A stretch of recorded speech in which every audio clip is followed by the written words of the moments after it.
Hello and welcome to the Penelope Possum channel with your host, me, Penelope the Possum. Today is another spooky, scary Saturday, the last one before the big reveal. And I cannot wait to unveil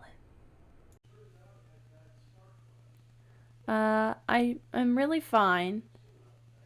I'll be fine. I'm fine. Don't worry.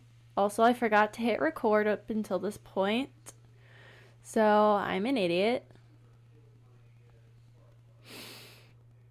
But, yeah, it's hilarious to see me struggle to do basic tasks. But I'm fine. Yeah, let's all poke fun at me.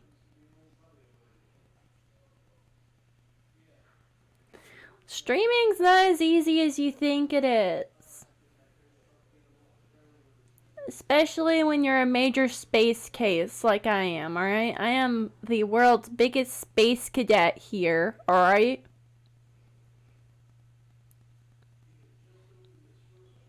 I space out and forget things. Really important things. Recently, on Friday, I forgot to eat until like 3 in the afternoon. I did not eat till like 3 in the afternoon that day.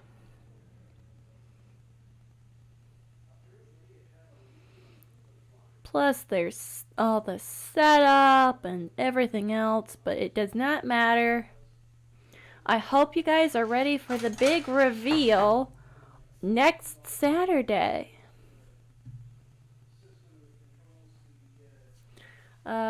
We'll be playing more Amnesia.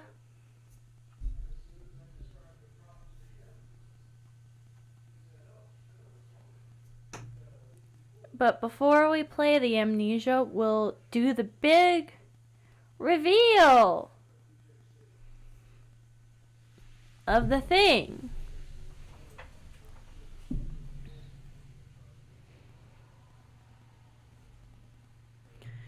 But until then, let's enjoy some videos. As always, I have taken a few videos from the internet and queued them up.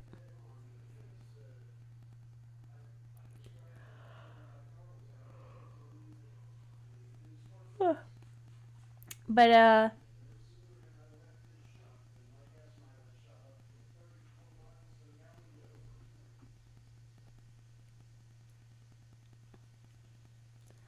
when I make the YouTube video, I'll have all the links to the relevant videos in the description so people can look at them and enjoy them.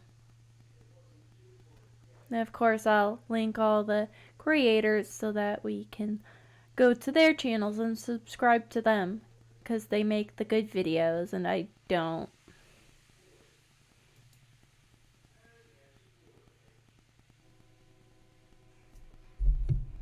This looks like a very, very typical YouTube recommended.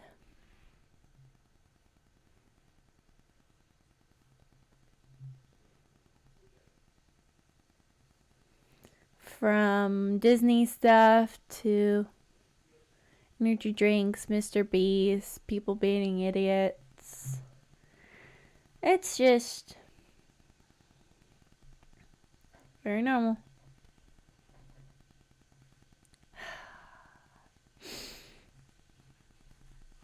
These children are complete idiots.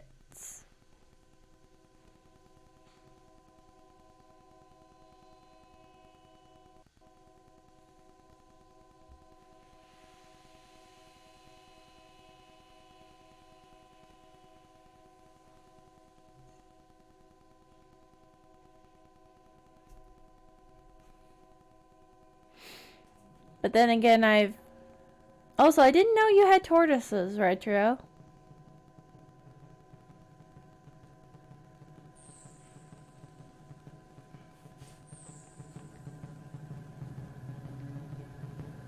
What kind of tortoises do you have, Retro?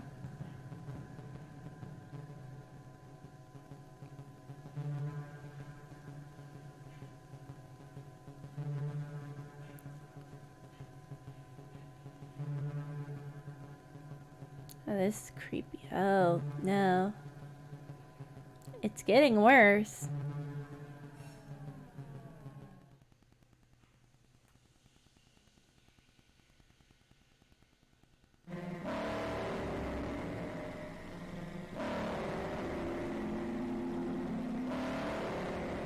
Why did your friends bring their children?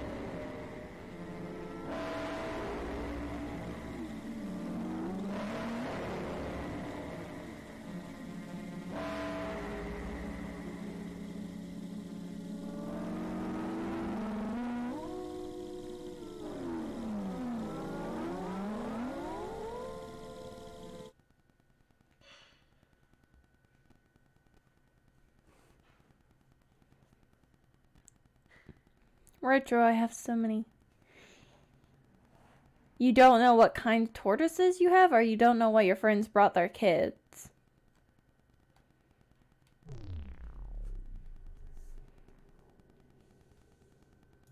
There are many questions, Retro.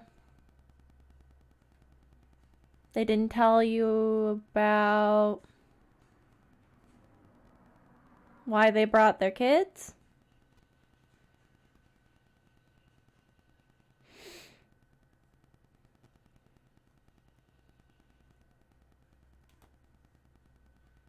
Okay. That's a little weird.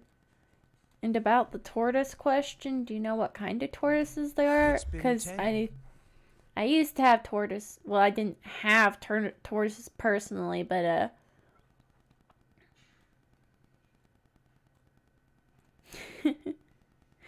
Dad, not all kids are Big Tray. Not all kids are evil booger eaters. Oh well. Secret's out. Big Tray's my dad.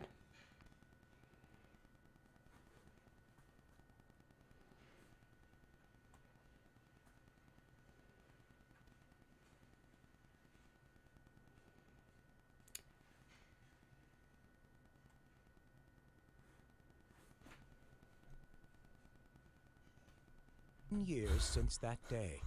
The day I babysat a neighbor's kid. Back then, I witnessed a horror One of your story children's that haunts just a me professional until today. possum. 10 years ago, when I was a I mean, most kids are evil little booger munchers, but there are some kids that are genuinely nice and cool. Although in my experience, it's usually best to limit contact with other people's children to a minimum.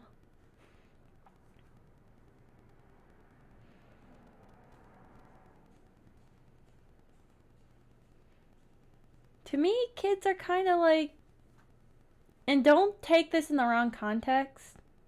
Yeah, very limited contact, especially depending on what kind of kids they are and what kind of people these are. But nobody take this the wrong way, but kids and dogs are very similar to me in the fact that like, you can enjoy small bursts of interactions with other people's kids and dogs, but spending too much time around them can get annoying really quickly. But also, I just don't really enjoy hanging out with dogs very much. Kids are fine for the most part.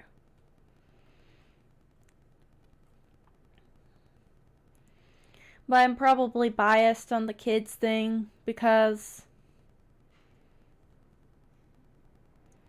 I genuinely believe that even the worst behaved kid has a chance.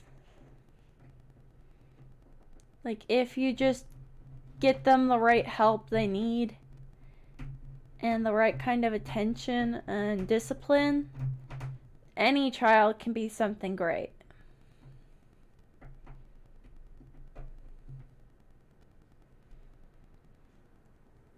Now, that is also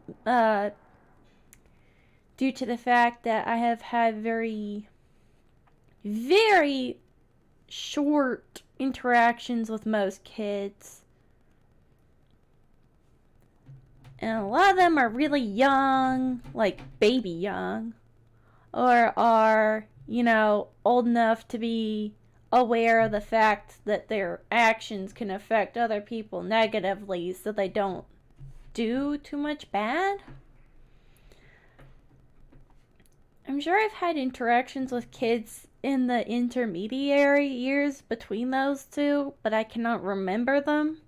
So therefore they don't exist in my greater mind scheme. But I genuinely don't dislike spending time with kids.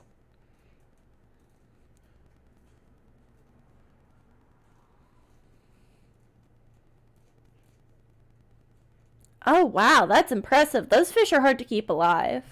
Mostly because most of them are like half Mom dead. asked me to babysit the neighbor's kid because they had to go to a party. Well, of course, I couldn't say no to her. However, the kid that I was supposed to babysit was 16 years old. His name was Tyler. Can He everybody suffered hear the from an video okay? intellectual disability, and people said that his mind was like a 5-year-old. Hi. I tried to be friendly, but Tyler gave me a really frightened This girl looks like Minecraft Alex. Bleh. glance. I mean really frightened. Goodbye and enjoy the party, Mr. and Mrs. Wilson. I waved my hand as I closed the door. There were only me and Tyler in the house now. So, I'm Tammy. Your name is Tyler, isn't it? But Tyler didn't care at all. He only focused on finishing his painting stuff. Tammy, could you please turn off the TV? Okay. What are you painting? I was curious. Tyler still didn't answer. Can I join too? Tyler nodded his head instead of saying a word.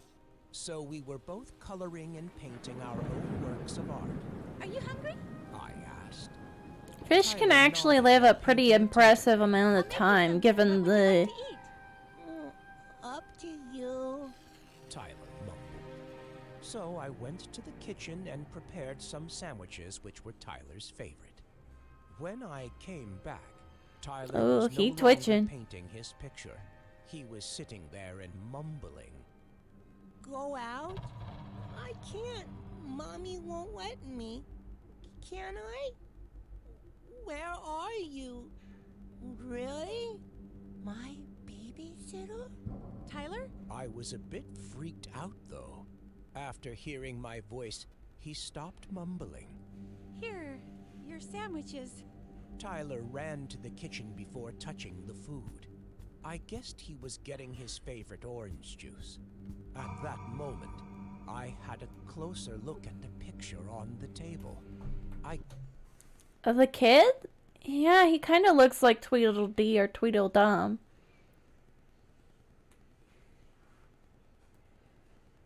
Probably because he's particularly heavy set and all of his weight seems to be near the bottom of his body. Much like Tweedledum or Tweedledee.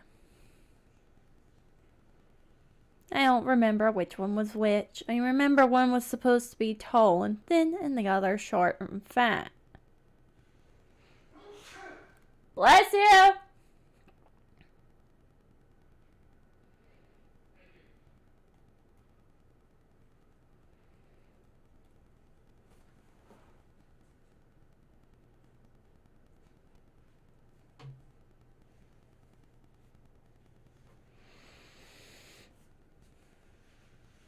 Or at least that's what I think it's supposed to be like. I've seen a lot of different depictions of Tweedledum and Tweedledee. One being tall and thin, one being short and fat, both being short and fat.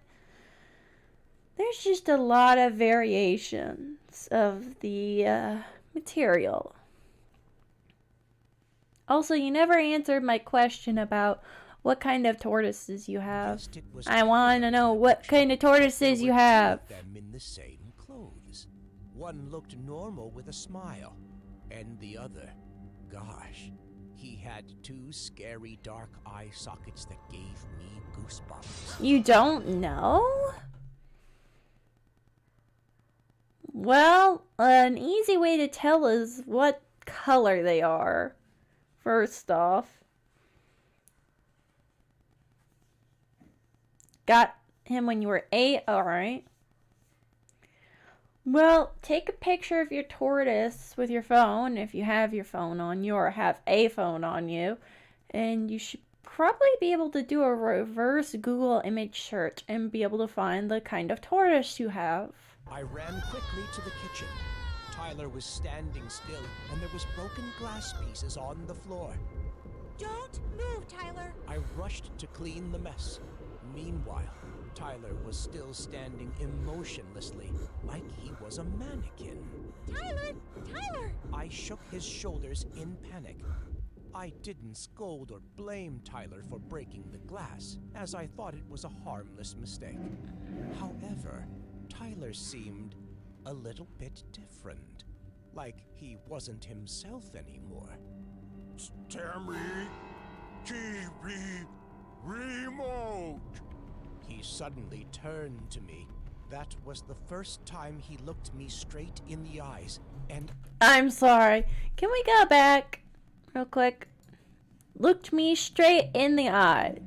Bro's eyes are going in two entirely independent directions, and you're gonna tell me he genuinely looked you in the eyes. I'm calling Cap. That's a lie. TV, remote. he suddenly turned to me. That was the first time he looked me straight in the eyes, and I could feel the cold shiver running down my spine. Sure. There was news Yeah. about a serial murder on TV.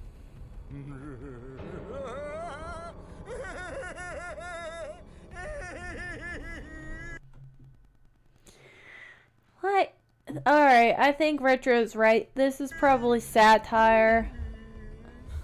It was Tyler who was giggling at the news. Tyler, you okay? I was a bit freaked out now. Yeah.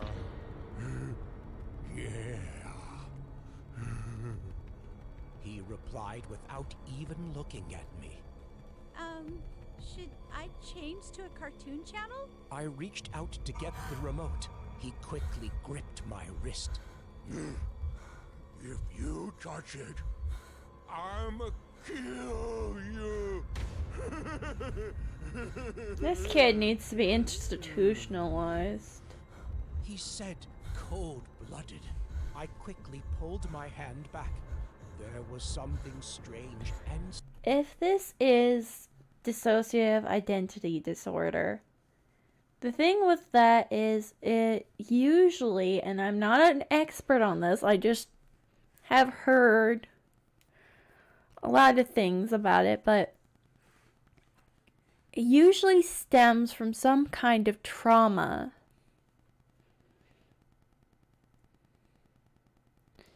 And since this is a particularly young man, he's 16, I'm assuming something happened to him when he was about 5, since the other personality is of a 5-year-old.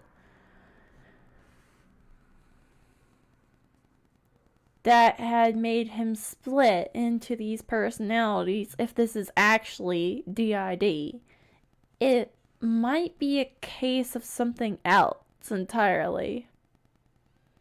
Yeah, he could have lost his brother when he was 5, and now he's, like, created 2 different people. scary about him. Not only did he watch the murder news calmly, but he also ate a lot of snacks, which I was told was what he hated the most. Tammy, bring me milk. Milk. Milk. Okay. I went to the kitchen to get the bottle of milk. While I was pouring the milk into the glass, something just popped up in my mind. Tyler, you're lactose intolerant, aren't you? My body was frozen when I saw Tyler standing in the middle Ah, of boy. the room. She knew. No,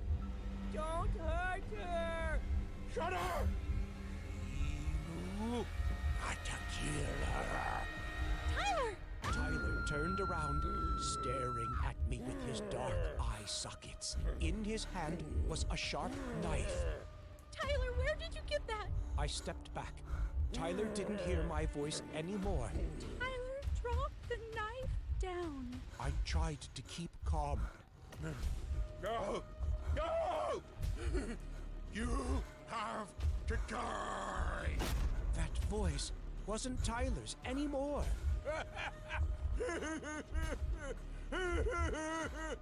And before Alright. he rushed over That's out of pocket. Why is there gonna be diarrhea on the wall? with the knife, I ran quickly outside and locked the door. Are you okay, I Retro? called Mr. and Mrs. Wilson in a Did you eat something that realizing gives how you frightened bad I was.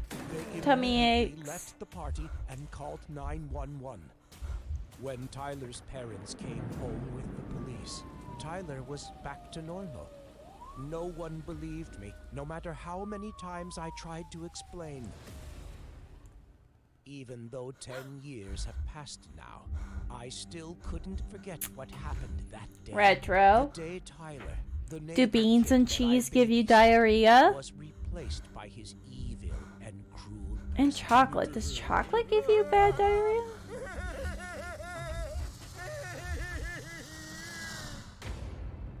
Never heard of someone not being able to eat chocolate. Are you a dog, Retro? Okay. Why did you do this? Calm down. What some people broke into our house? Okay, this shows all his money. Answer my phone. You only have this. Okay, Sam, where are you? This is a call from a girl reporting to 911 that someone broke into her house and threatened to kill her whole family. But the story behind it wasn't just that. This video was inspired by this brutal murder case. Well, You said the killer tied you up? So how did you call 911? I was scared, but I managed to get to the phone. Okay. Are you ready to tell the whole truth? Since my father brought that woman home, my life has been completely turned upside down. I mean, I guess. Just make sure to drink plenty of fluid and don't fall into the back rooms again, god damn it. Cause I can't go in and get you out cause I am My mother passed away not able to long run ago, right now. And very soon after, my dad brought home a young girl only a few years older than me and forced me to call her Mom. I don't like her. Never! I yelled at them and ran back to my room. I missed my mom so bad, but they didn't. I knew they just wanted her to die so they could be together. Ever since he got that new mistress, my dad didn't care about me anymore. Since moving in, No. that woman had always been friendly to me, but there was no way I would accept someone like her. You love my dad just for the money. I know it. She always treated me well in front of my dad, but that fake attitude couldn't fool me. What's wrong with your hand? My dad asked me when he saw the bruises on my arm. I glanced at her. Nothing. I hinted that she caused the wounds, but my dad ignored it. He was blindsided by that devious woman. That night, I heard a knock on my door. I just made hot cocoa for you, darling. It was her again, and that really made me sick. Stop it! Don't disturb me. I was about to shut the door, but was stopped by her. Can we talk? No! I hate you! I snatched the cup from her hand and threw it at her. Ah! She screamed loudly. Her face turned red with burn. My father quickly ran over. I'm guessing she hired a murderer. Do? I did nothing. She brings me trouble. I so panicked that I slammed the door and sat down crying in a corner. I couldn't believe that he beat me because of that evil woman. At that time, I just wished my mother could come back. With no one left to trust, I wanted everything to feel the same as I did. I wish she would die. I suddenly blurted out a thought that made me feel a little bad. That night, I thought a lot. Should the woman have her life spared? In the end, I decided to do the craziest thing. That night, while sleeping, I Whoa. was startled by a loud noise. Right after that, I heard her crying. Please, I'll give you anything you want. But just a few seconds later, her shrill scream rang out. Then came my father's crying. Lucy! Wake up! Lucy! And then he screamed. I will freaking kill you! They started fighting, which made me so scared and worried for my dad. I rushed downstairs, but my dad saw me. Linda, run! Don't come down here! Call 911! The intruder turned to look at me. He was wearing a black hat that covered his head, except for 2 eyes. He shot me a sharp look. My stepmother was lying face down on the floor. She was dead. I panicked and ran back to my room. It was getting worse. My dad was fighting against the intruder, and the situation was extremely intense. I picked up the phone and dialed 911 in panic. 911, please come. Someone broke into my house, tried to kill my family. I told them. Okay, calm down. Tell us the address, and we'll be on our way. I couldn't stay calm because of the noise downstairs. Aw, I man. was afraid he would kill my dad. Suddenly, he growled. Made my whole body go numb. No, Daddy! I dropped my phone on the ground and rushed downstairs. I was stunned when I saw my father lying on the ground. I ran over to him, Dad! Please, Dad! Wake up, Dad! but he didn't respond. I told you to just kill her!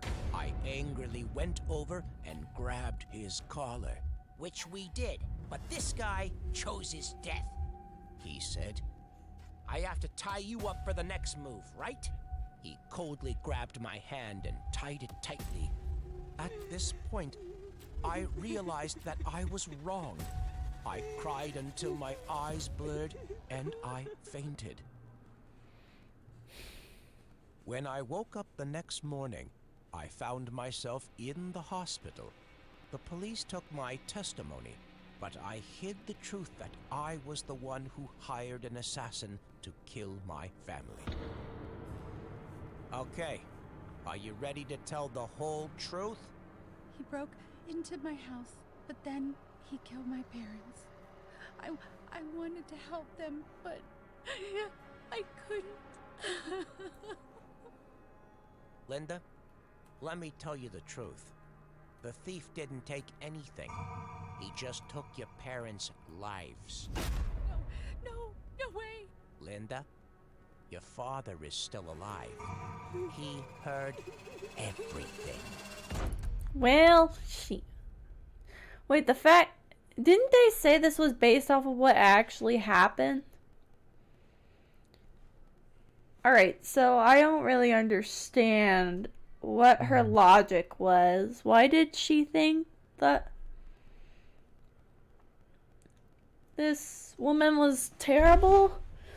Like, I understand not wanting to accept your father marrying a woman almost your age.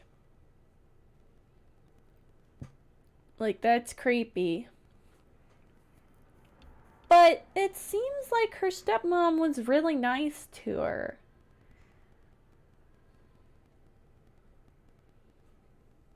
I feel like there may have been some context missing or something of that story. I have no idea.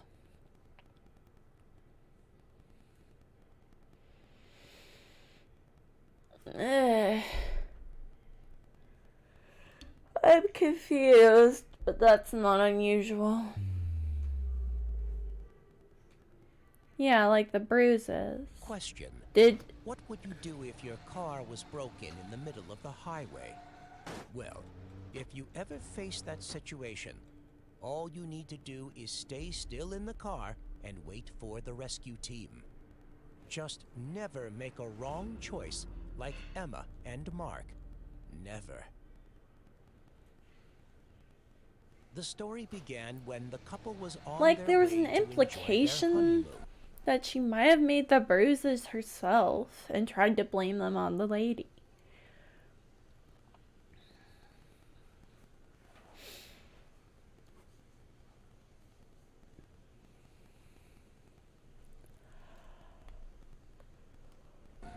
Suddenly, their car had a problem. No, no, no way! Mark shouted. Gosh, great. Yeah, I guess we'll never really Emma know. started to worry. Mark was about to call the rescue team, but there was no signal here. While the couple was still trying to figure it out, suddenly a strange man passed by. What's the matter? Ah, yes, my car is broken. Can you help us? The couple were delighted to see the man. He had a toolbox, so he went down to help them. After taking a look at the car, he shook his head and said, It'll take a lot of time. "Please, we can wait." Okay, if you wish. Then the man went under the car and started repairing it. You It know was what might be 4 funny? p.m. The couple waited patiently. 10 minutes, 30 minutes, and then 1 hour had passed. But the man wasn't done with it. "That's okay, babe. Everything will be all right." Mark tried to reassure his wife, even though he himself was losing patience. After an hour later, the old man stood up and dusted off his hands. "It's If I put on a done." face mask while watching these videos, and we just slowly hear my voice, like, getting weirder because I can't move my mouth as much.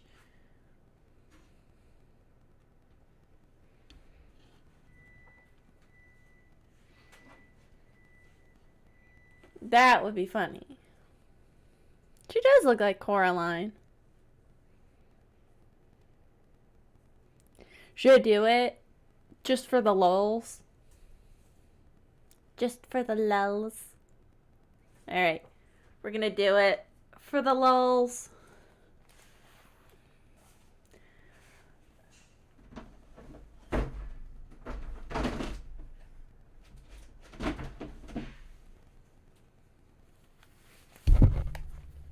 Alright.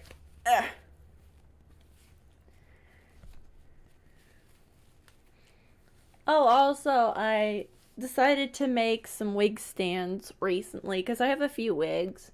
And I made them out of some plastic skulls and goblets I bought at the dollar store. Because why not? Alright, we have strawberry, charcoal, coconut,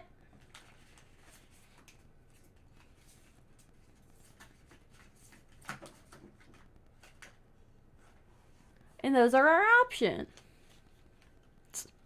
Which one should we do?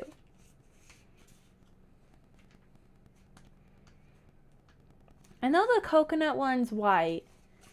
The charcoal one's black. The coconut? Okay. Strawberry? Ooh. Fight, fight, fight, fight. I guess technically I could do both. Do coconut and strawberry, one after the other. Strawberry? Okay. I've never tried the strawberry one. I'm going to be disappointed if it doesn't smell like strawberries. First, Hi, hon. Thank you. Hey. Spaghetti. Wait, get back over here. Say hi to the stream. Hello, stream. We're watching spooky videos because it's Spooky Scary Saturday. I see. That was my husband. A lot of you probably know him as Explodo. He's already left, but I'll tell him you said hi. My dad said hi!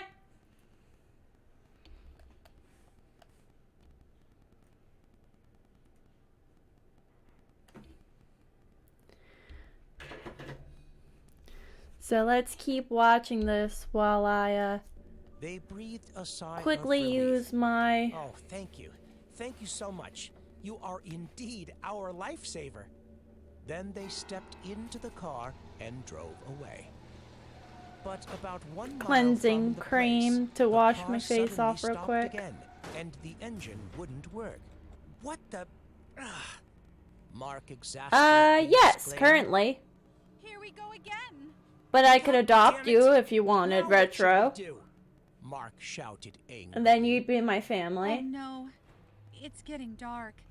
Think we'll have to find a place to spend the night. Emma said nervously. I just saw a motel by the road. Go check it out. They walked step by step on the road and finally reached that Okay, motel. Retro's my It child was now. full of Welcome to the surprises family, Retro. awaiting. It was a small old inn in the middle of nowhere with no other houses or shops around. They approached the front desk and saw Don't an laugh. employee. Retro's your He grandkid flashed a now. bright smile as if he knew they were coming. Hello. You two want to stay the night, right? Yes, I want to take a double room. The man gave them the keys, and they quickly went to the room. When they opened the door, the couple was surprised at the poor quality of the room. Oh, isn't anyone cleaning this place? Emma said. Oh my gosh, She this went stuff to the smells toilet horrible. and flushed the water and found out that it Smells was like full I'm of being dirt punched in the and mud. face by a eucalyptus Ew. tree. And We it should feels like just my go pores to are being attacked by So teeny they went tiny to bed. ice daggers. Mark wanted to turn on the TV, but there were no channels working. Oh god, He no, hit not the TV little a few baby's ice cream times, again. But, well, nothing happened. Mark looked around. Retro and as some your new DVDs mother. Caught his eye. Okay. No. Let me see. Mark opened the first disc. The TV showed a woman tied to a chair and brutally beaten. Nothing interesting. Mark continued to open the next DVD. It was still the scene of the man beating a girl. What kind of movie is that? Wait, babe, Emma's voice tensed. look at the room in the video. It looks exactly like this room. Mark paused the video, looking closely at the TV before glancing around the room. You're right. It's the same room. Mark rewinded the entire video, all of which was torture and murder scenes. They aren't movies. Mark trembled and looked around the room again. There are cameras here. Mark Uh-oh. shouted. Here too. Emma said. The room was exactly the same as the room in the video. What should we do now? Emma stammered. Maybe they were being watched too, and the killer I'm could sorry, strike you at said any what now? moment. Shh. Hello, dear.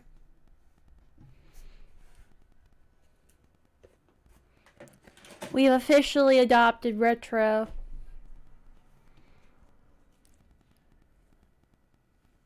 Why would I look up that?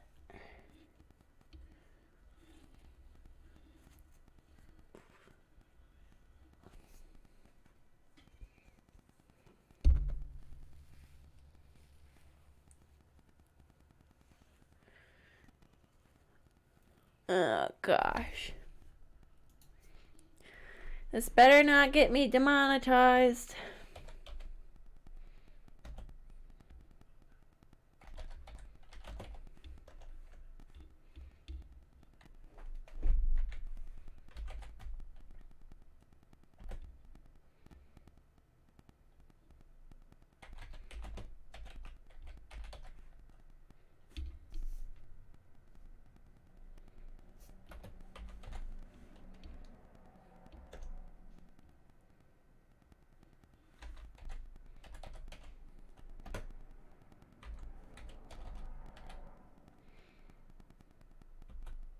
haven't tried it yet.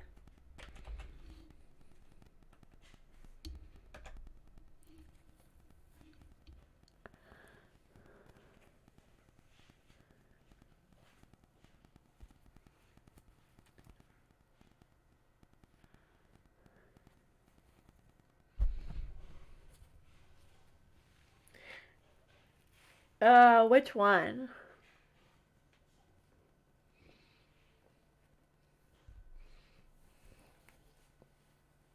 I need to watch that sponge.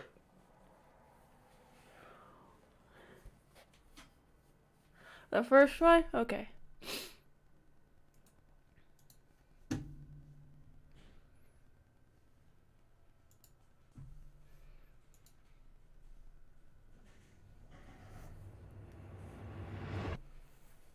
If you're armed and at the Glenmont Metro, please shoot me. Make it a headshot. Shoot me in the temple, aiming slightly downwards. I need the bullet to travel the shortest possible distance through my brain before it hits my organs. If I'm lucky, the sensation of Alright, I've cleaned off my skull face. will only last a few decades. As awful as this sounds, you'll be doing me an enormous favor. Death by headshot, as soon as possible, is vastly better than the alternative. My ordeal started over 10,000 years ago, at 10:15 this morning. I earn extra money by participating in drug trials. I'm a so-called healthy subject who takes experimental drugs to help assess side effects. Once it was a kidney drug. A few times it's been something for blood pressure or cholesterol. This morning they told me the drug I took was a psychoactive substance intended to accelerate brain function. None of the drugs I had tested so far have ever done anything for me, in the recreational sense. In other words, none of the drugs I've tested have given me a killer buzz or mellowed me out or anything. Maybe I've always ended up with the placebo group, but nothing I've tested had affected me at all. Ooh, that's some good spaghetti. This worked. Alright, They gave me a strawberry pill at 10:15 and told me to hang out in the waiting room flavored until they called me peel back off for some tests. mask. Here we go. Only about 30 minutes, the research assistant told me. Oh, it I smells flopped onto the waiting very room couch and strongly read a few strawberry articles right that off the covered bat. Psychology Today It does and not Psychology. disappoint on the strawberry smell. They hadn't called me back when I finished Where the are my Psychology scissors? Today, so I picked up a U.S. News and read it Oh, cover to cover. never mind. Then I read an old Scientific American. What was taking them so damn long? Looks like strawberry I jam sluggishly turned my head to look at the wall. or jelly. It was only 10:23 a.m. I had read all 3 magazines in 8 minutes. I remember thinking this was going to be a long day. I was right. The waiting room had a little bookshelf with some used hardcovers on it. When I stood up to walk to the bookshelf, it felt like my legs barely worked. It's not that they were weak, they were just slow. It took a full minute just to stand up off the couch. And Oh, another this minute guy's to take high 2 as steps to the hell. bookcase. I scanned the old books on the shelf and Oh picked out a man, copy of this Moby guy Dick. is zooted My out of arms his had the same problems as my mind. legs. Just reaching one foot in front Oh of my me to god, grab this the smells book so took much me like a long strawberries. time. I actually got bored just waiting for my hand to reach the spine of the book. I slogged back to the couch and collapsed onto it in a slow motion fall that reminded me of the low gravity hops of astronauts on the moon. I opened Moby Dick, slowly, and began reading. I started with Call Me Ishmael and got as far as Ahab throwing his pipe into the sea, which was all the way to frickin' chapter 30, before they called me back. How are you feeling? The research assistant asked me. I feel slow, I said. Actually, the other way around. Everything seems slow because you're so fast. But my legs, my arms, they're moving in slow motion. Your body seems like it's moving slowly because your brain is fast. Your brain is running 10 or 20 times faster than normal. You're thinking and perceiving reality at an accelerated pace. But your body is still constrained by the laws of biomechanics. Frankly, you're moving much faster than a normal person. She pantomimed a jogging Oh motion. gosh. But your brain is running so much faster right now that even your fast walk seems very slow to you. Ah, I technical thought about my slow difficulties. motion flop onto the waiting room couch. Even if my Oh muscles had gosh. slowed down, my body Ah, would still react to gravity technical the same way. difficulties. But in the waiting room, I Pew, even pew, fell pew. in slow motion. Slow muscles couldn't explain why gravity seemed weaker. My brain was going I have a little headband that's supposed to keep my hair from falling into my face. 30 chapters of Moby Dick in 15 minutes. They ran a series of tests on me. The physical tests were fun. They made me juggle 3 balls, then 4, then 6. I had no problem keeping 6 balls in the air because they seemed to be moving so slowly. It was boring, frankly, waiting for each ball to move through its arc so I could catch it with my slow-motion hands and toss it back into the air. They threw Cheerios in the air and I caught them with chopsticks. They dropped a handful of coins, and I counted the total value before they hit the ground. The cognitive tests were less fun, but very illuminating. Finish a 50-word word search, 3 seconds. Solve an intricate maze drawn onto a poster-sized paper, 2 seconds. View a slideshow projected at 10 images per second and answer detailed questions about what I saw. 95% correct. They told me I measured over 250 on the Knopf scale. Apparently, that's deep into the superhuman range of thinking speeds. Then they sent me home. It'll wear off in a few hours, they said, which will seem like days to you. Try to use the residual effects to get some work done. Catch up on work emails while you're still in high-speed mode. The ride home was horrible. It was only 3 metro stops, and in real-world time, it only took about 35 minutes. But in my drug-accelerated hypertime, it felt like days. Days. Just walking out of the medical research suite to the elevator seemed like it took an hour. I sprinted out of the office, willing my legs to push me faster, but the laws of biomechanics held me prisoner. As accelerated as my brain was, I couldn't do anything to make my legs work faster. The huge disconnect between my body and mind made it extremely difficult to judge how and when to slow down, turn, or rotate my body. I'd basically turned into a giant slow-motion spaz. I misjudged my speed and rammed into the wall by the elevator button at a pretty good speed. Even though I could see the wall coming at me, I couldn't make my finger, outstretched to hit the elevator button, move away fast enough, and I jammed it against the wall, hard. The pain was intense.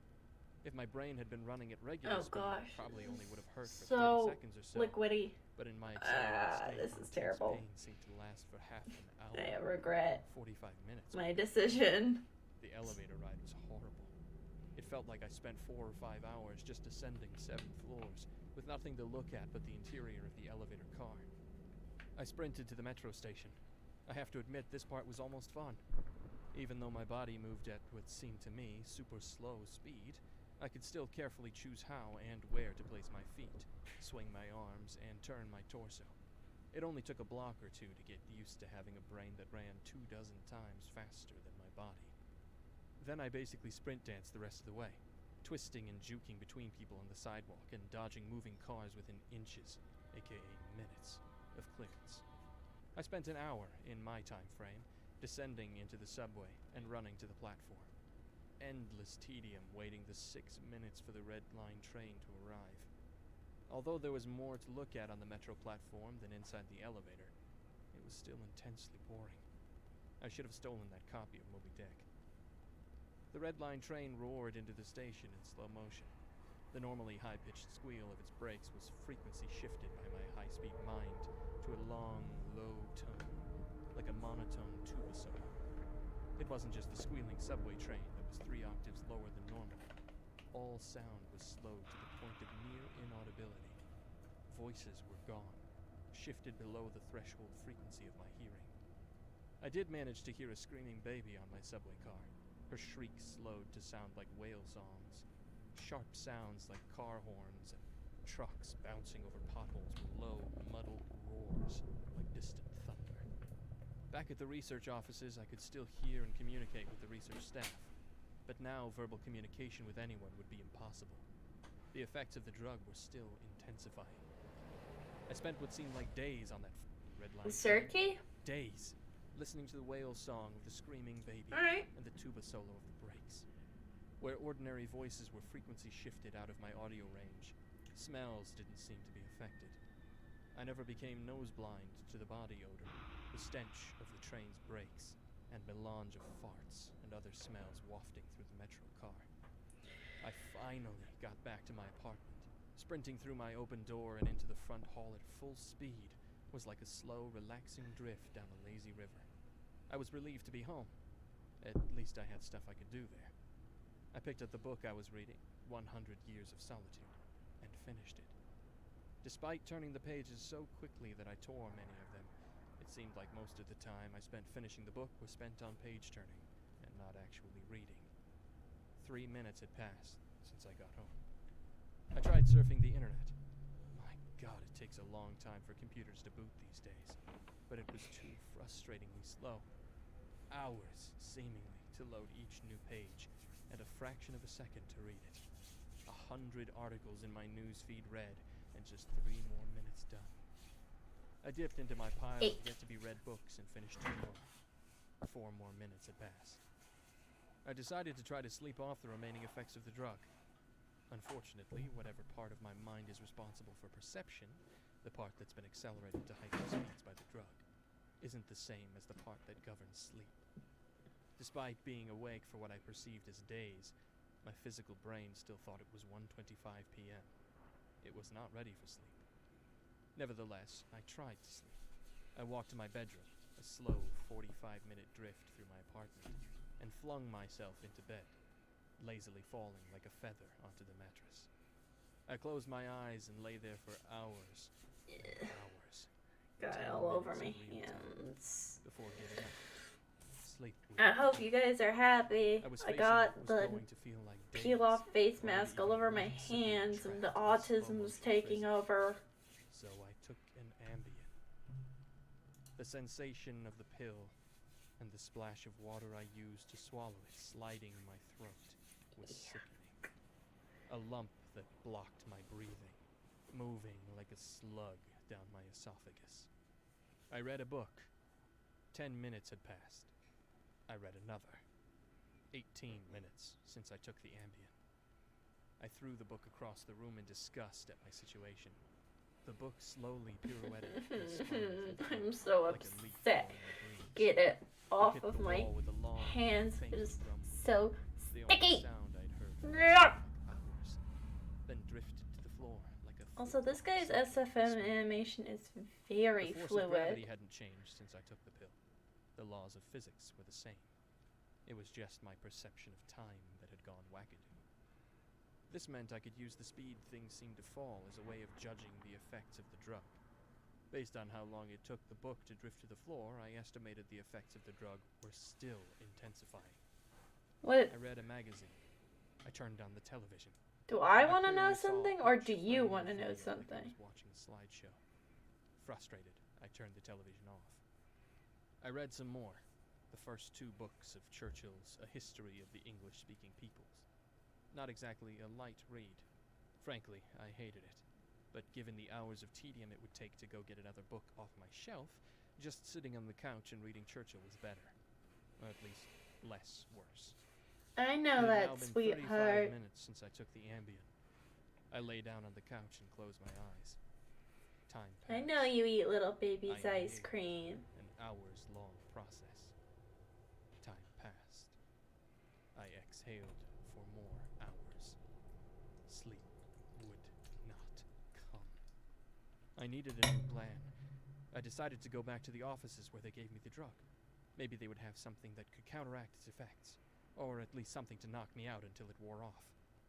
I exited my apartment as fast as possible, taking hours in my time frame to do so. I didn't even bother locking the door. It would have taken too long. Down the stairs. It's faster than the elevator if you run. Through the lobby, out the front door, and onto the street.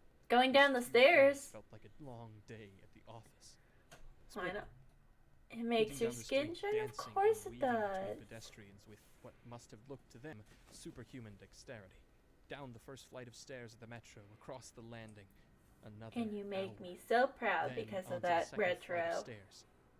That's when the Ambien hit me. The Ambien didn't make me sleepy.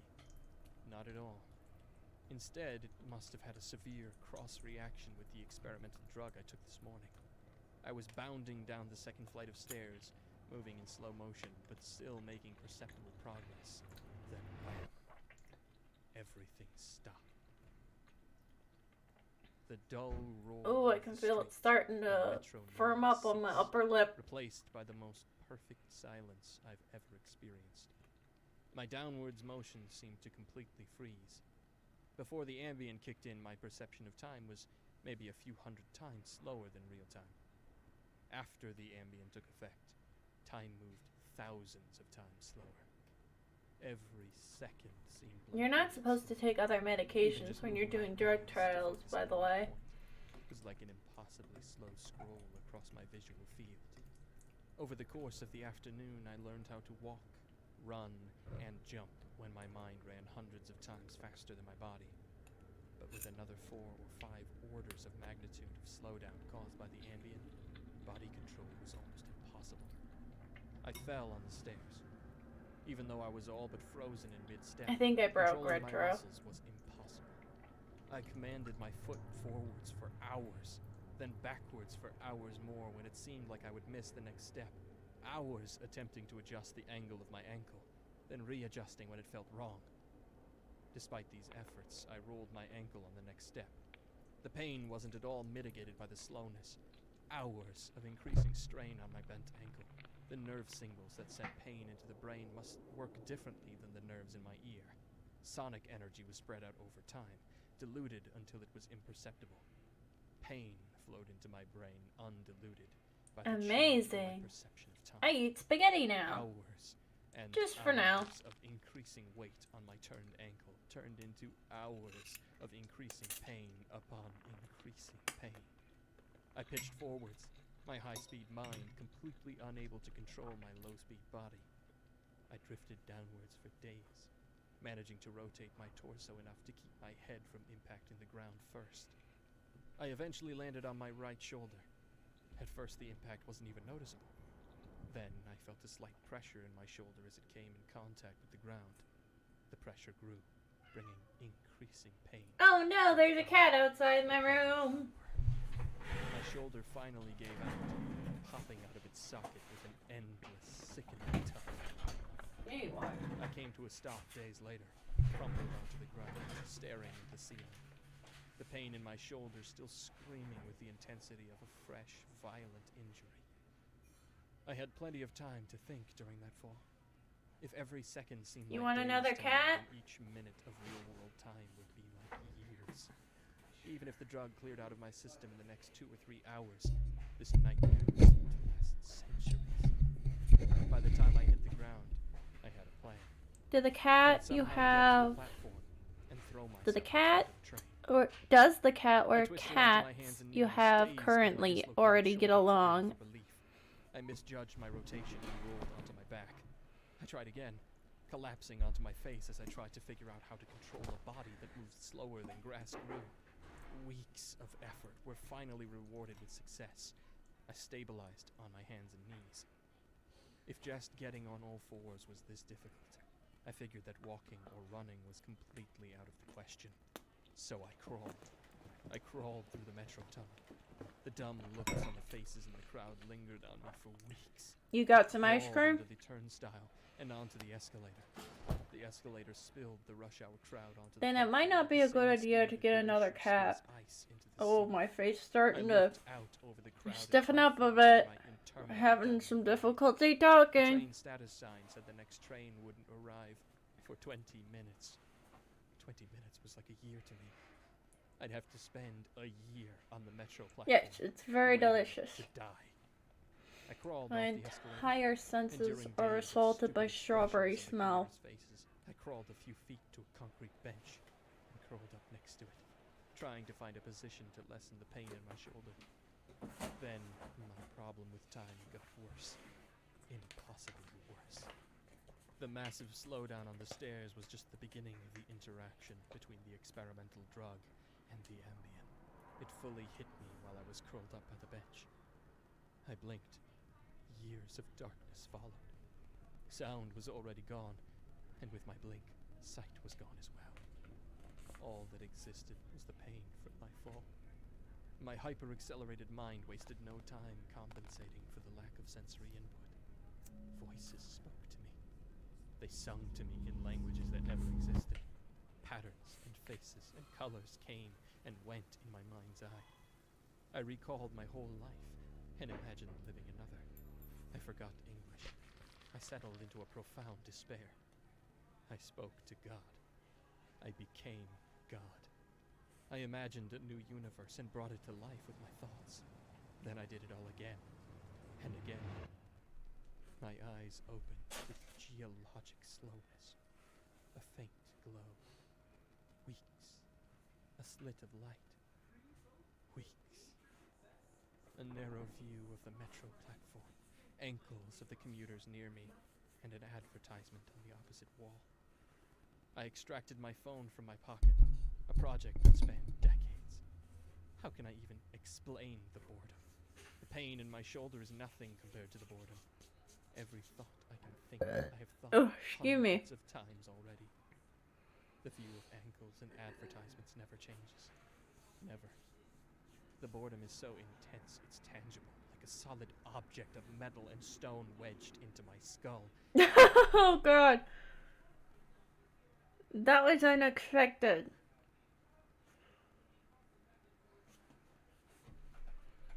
Inescapable. What are my options? If I crawl and fall onto the tracks without an oncoming train to crush me, I won't die. I'll experience even more pain from the 4-foot fall, but I'll most likely be rescued by some do-gooder on the platform and unable to act when the train finally does arrive. My suffering in that scenario will be endless. So I wait for the train, so I can throw myself under it. When it finally hits me, I will experience the pain of being ripped to pieces for centuries until finally the light of life leaves my brain and my experience ends. I've lived hundreds of lifespans at the foot of this bench. I'm far older in spirit than any human who has ever lived. This sounds like hell. A snapshot of pain huddled on the floor of a subway platform with an unchanging view of ankles and advertisements. This post is my plan B, my Hail Mary, my long shot. I've spent lifetimes typing and posting this message in the hope that someone will read it and become convinced that my suffering must end. Someone on this platform right now. Someone who will find the man curled under the bench, the man who crawled down the escalator, and kill him as swiftly as possible. A bullet to the temple. If you're armed and at the Glenmont Metro, please shoot me.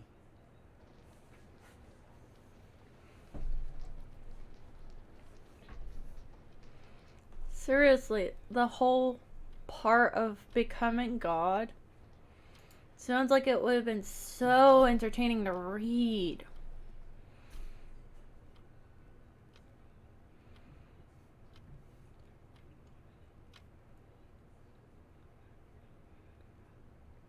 Let's watch more of this guy. His animation's pretty good. Although the part where there was an actual visible rock in the guy's head was a little funny.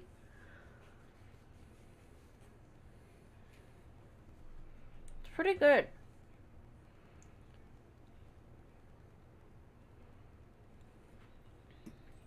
I work at a gas station in rural Pennsylvania.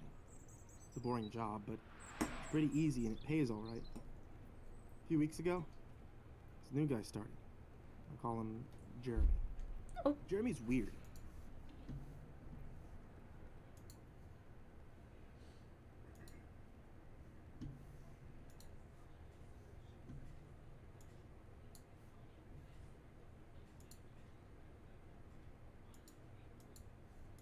He's about 25 or 26, and he hardly speaks, but he's got the creepiest laugh I've ever heard. My boss and I have both noticed this, but it's never been a problem. There's not much that we can do about it. Customers have never complained about him, and he's always done his job fairly well, up until a few weeks ago.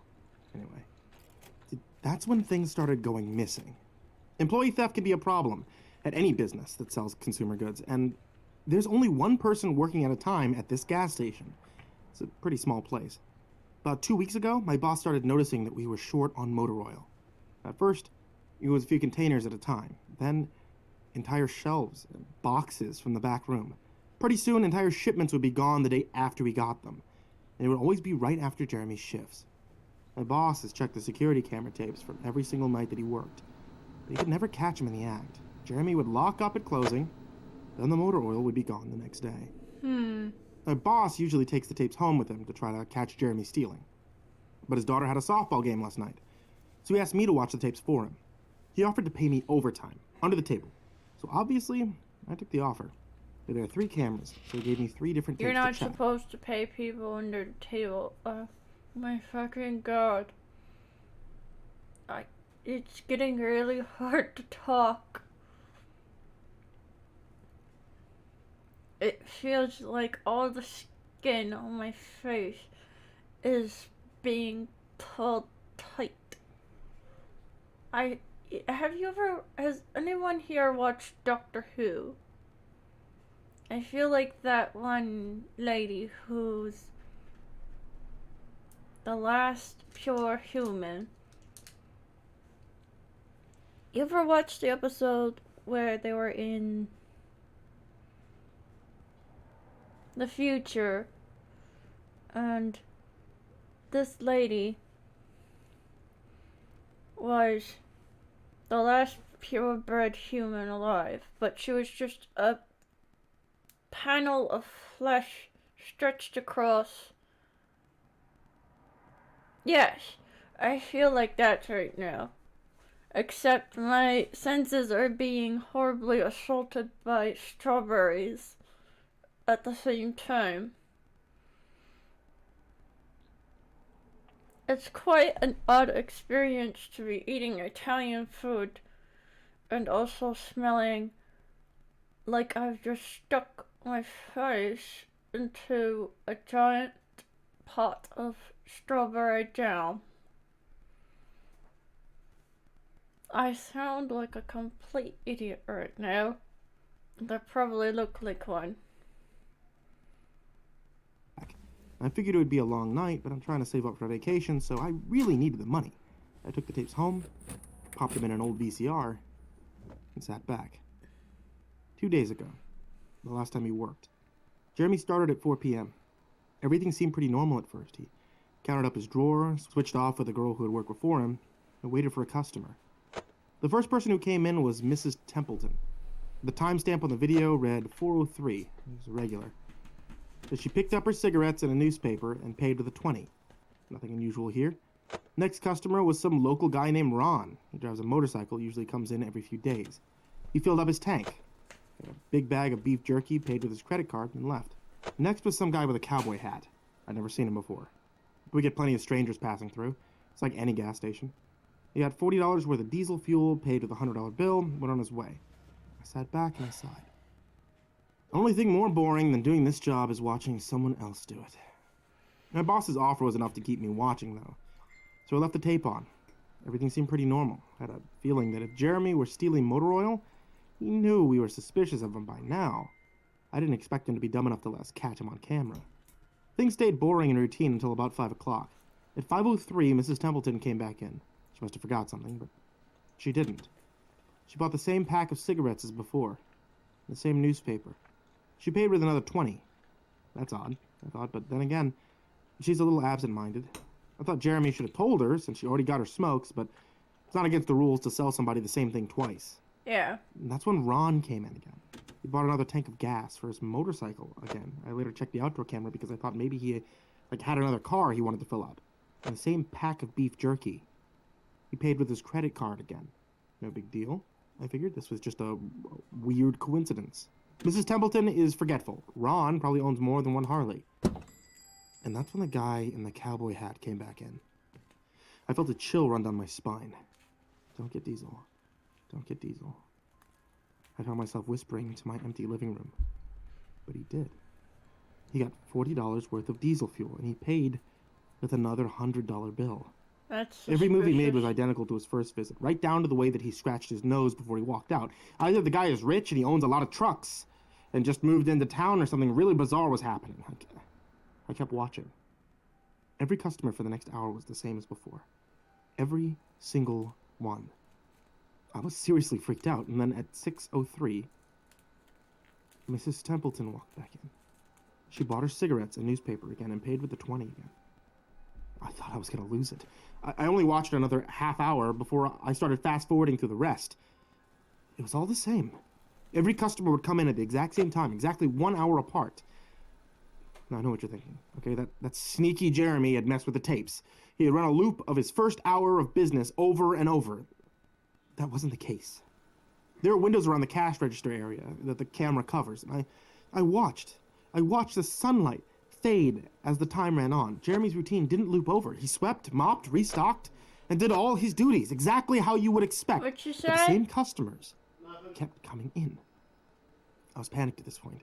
Something was seriously wrong with what I was seeing, and I had no explanation for it. I skipped ahead, and when he locked up and walked out to his car, he hadn't stolen anything, but I kept watching, just to make sure. I fast-forwarded one last time to about midnight, and at exactly 12:03, out of nowhere, Jeremy's face popped up on camera. Oh, Jesus. I don't mean he moved his head into view. I mean that 1 second the store was empty. The next second, his face was all I could see.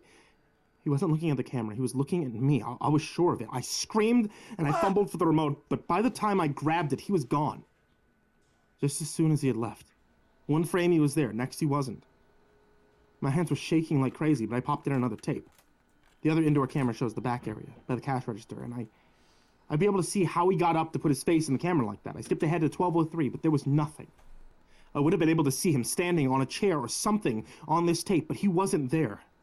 I didn't see him enter the store at all after he left. It's like he wasn't really there. He doesn't know the security code. There's no alarms that were triggered that night after he locked up.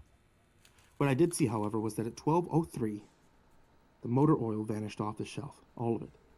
Same as Jeremy's face. 1 second it was there, the next it wasn't. I turned the tape off and I went to bed. But I didn't get a wink of sleep. My body was exhausted right now, but my mind was racing. That tape was undoubtedly the creepiest, most disturbing thing I've ever seen in my life.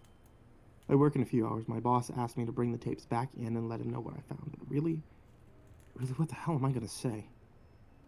Jeremy works the night shift tonight, directly after me.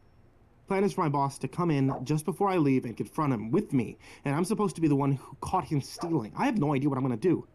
I suppose I'll have to show my boss the tapes, but I don't want to watch them with him.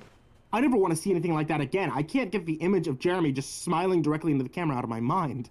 It was the creepiest look I've ever seen on another human being's face. Anyway,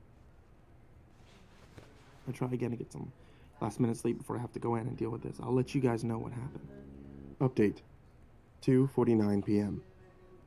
Updating from my phone, so apologies in advance for any errors, but my boss just finished watching the last of the tapes. I told him what to expect. You really can't prepare someone for something like that. I mean, he's scared, speechless. I still am too, and Jeremy is due to come in at 4. We've got a little over an hour to get our stuff together, but neither of us knows what to say to him. Is he just like a messed up guy who likes to steal motor oil and scare the hell out of people, or is he something else? I think he might be something else. Does anyone think that he could have anything to do with the time? My boss says he never noticed anything like that in the other tapes. The way that he popped up in this one made me think that he knew I would be watching, like he wanted me to see what he could do, like he was showing off or something.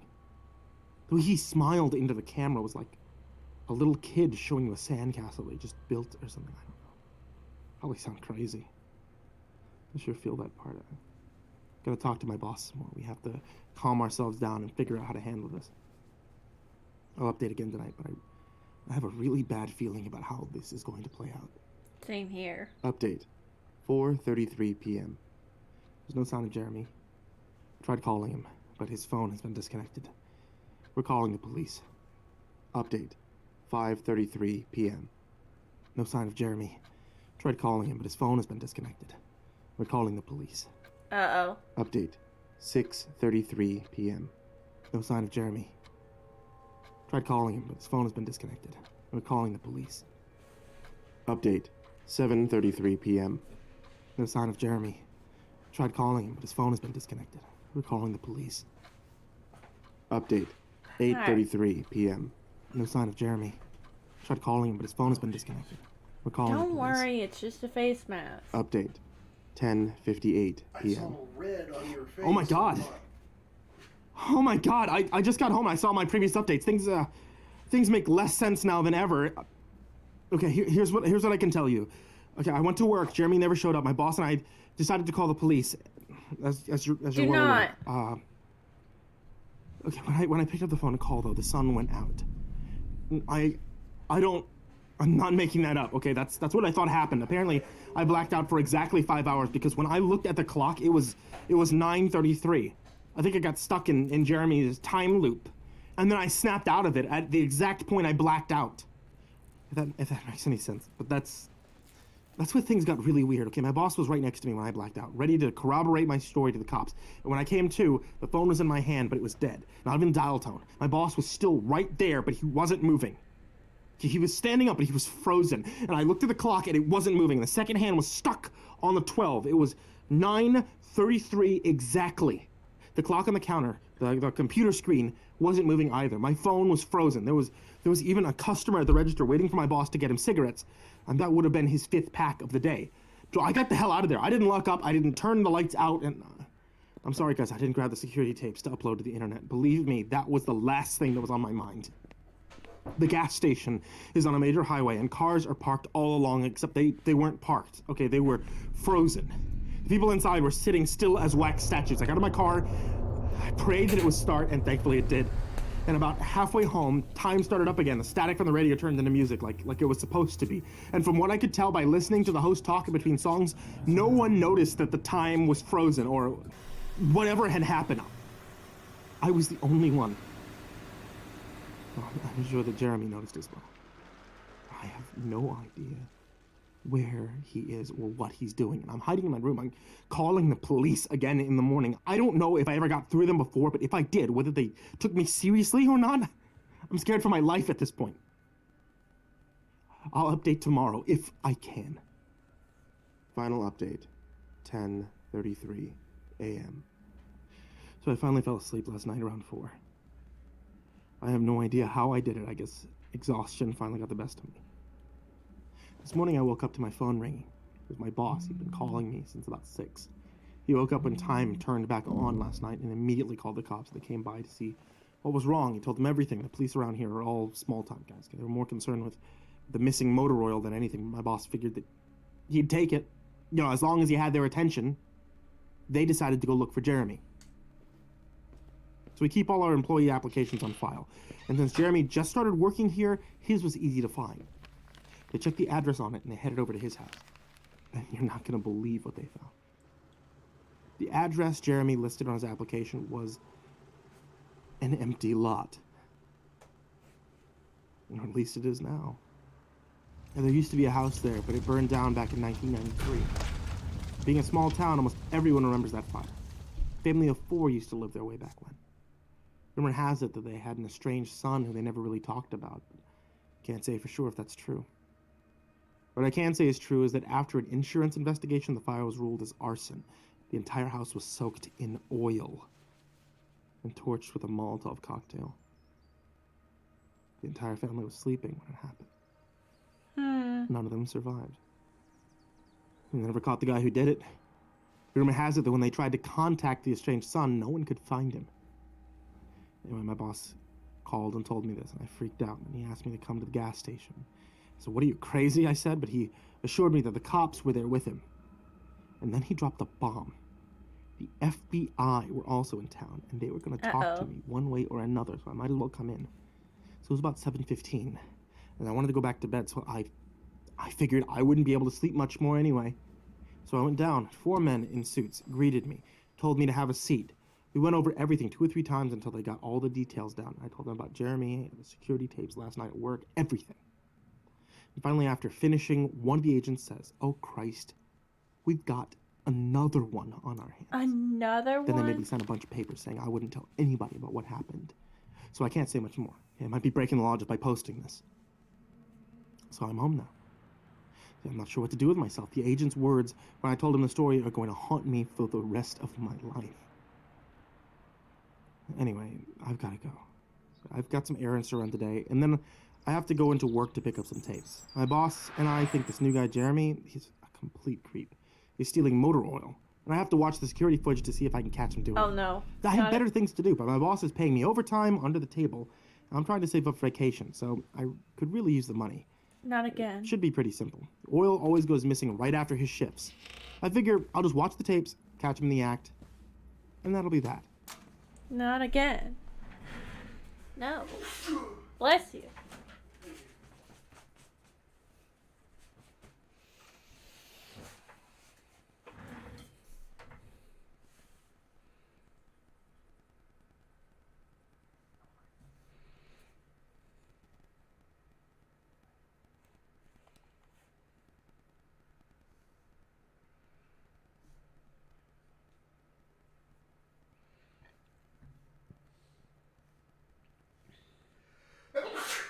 Bless you again.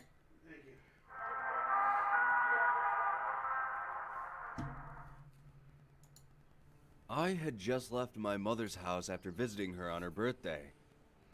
She lives a state over from me, and while I don't visit as often as I should, I try to make it out there when I do get a chance. The drive to my mother's house was fine. Actually, I made pretty good time. Normally a 6-hour trip ended up taking me only 5 hours, and that was a plus. I never really cared much for driving.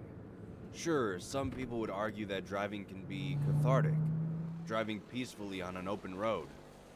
For me, however, I just find driving, especially long distances, to be monotonous. The less time I have to spend on the road, the better. I think actually a I lot had of left my people would mother's agree a with little after that. 4 p.m., and for the first hour or so, I was met with an outrageous amount of congestion. I think I ended up sitting on the highway without moving for a total of 20 minutes straight. Then, immediately after, I was met with intermittent stops which turned my monotonous trip into one of agony. The constant drive 2 feet then brake was beginning to take a toll on my mind.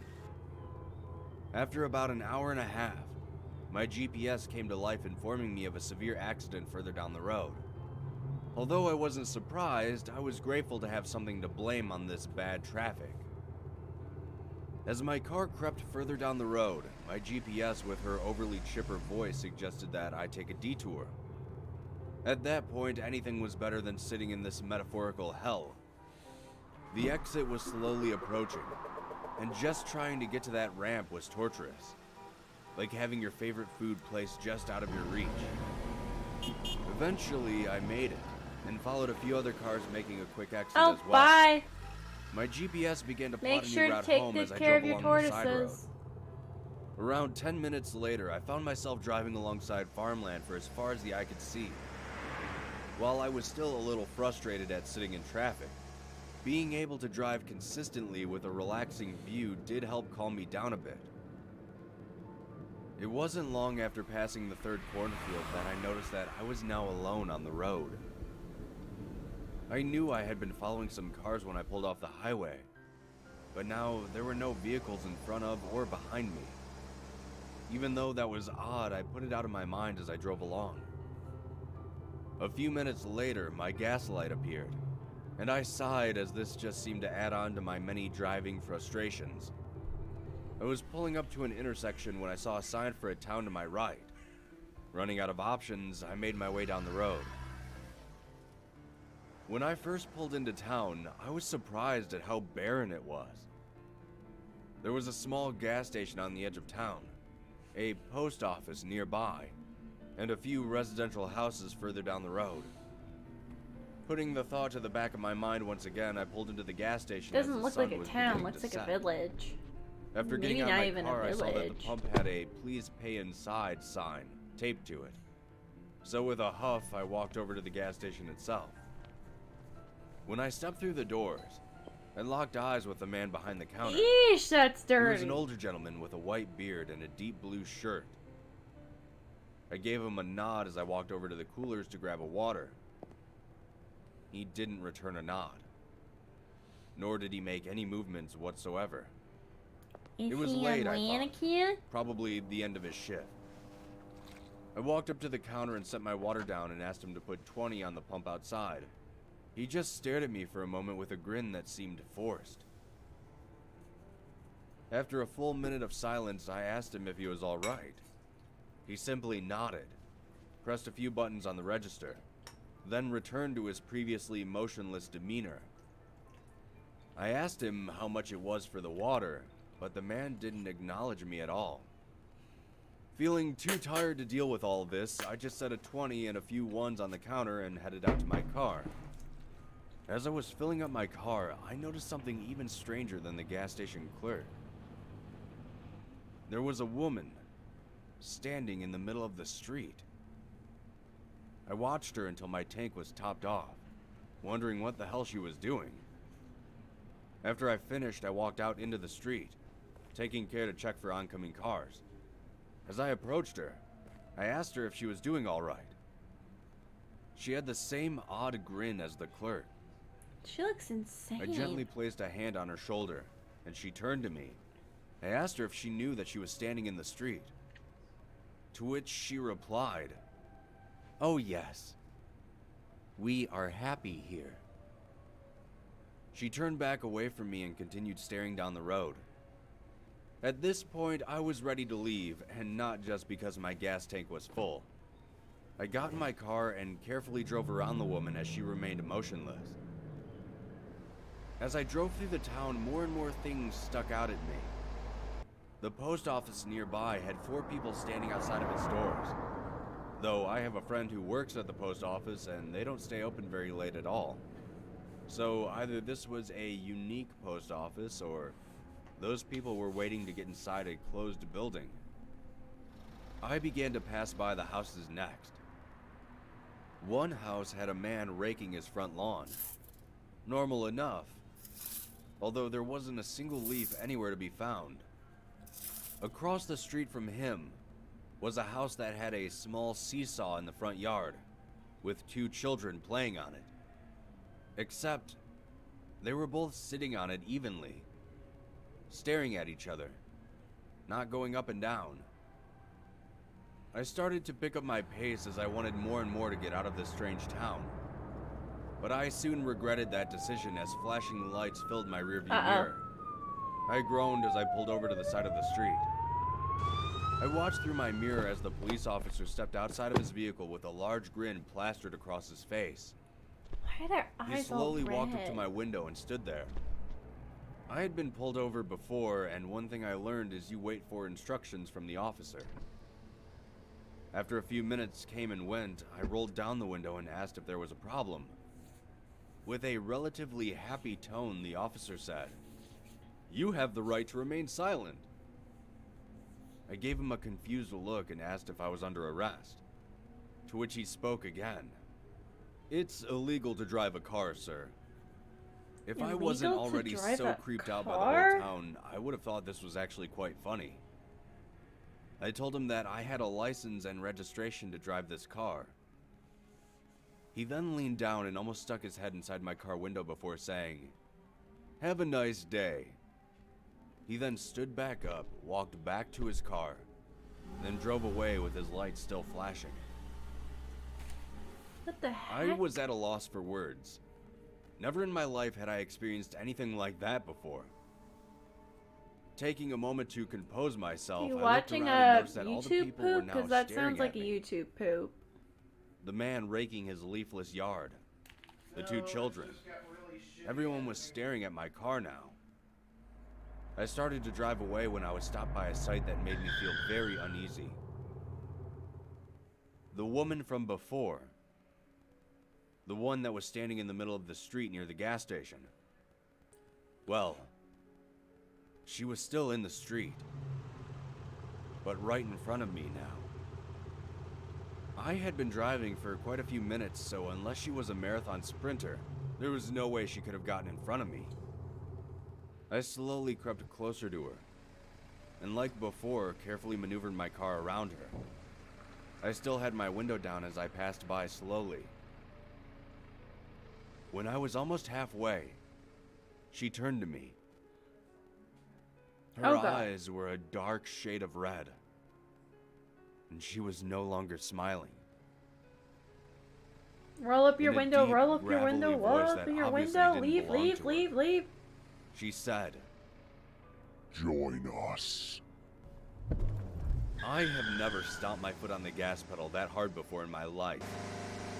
My tires squealed down the road, and I didn't let off until I started to see the cornfields once again. After another half hour of driving, I found a road leading back to the highway. Absolutely the Once hell I was back not. on the highway, a tidal wave of relief washed over me. I didn't get off the highway until I was finally home. When I made it home, I couldn't stop thinking about all those weird people. How they all looked like people, but they didn't act like people. I know this must sound confusing to all of you, but it's just as confusing to me. After I made it home, I took some time to retrace the route I took on the map, and saw that there was no town in that area. I'm not entirely sure who they are, or even what they are.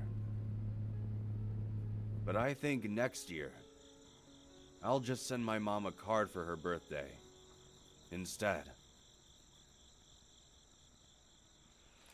Oh, come on. That's just lame.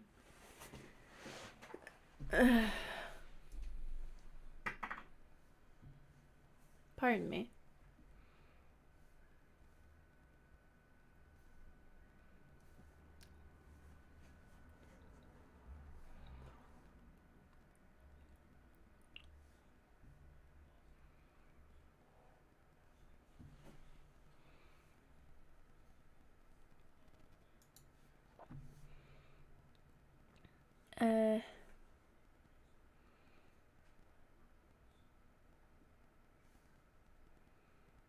I think I've heard this one before.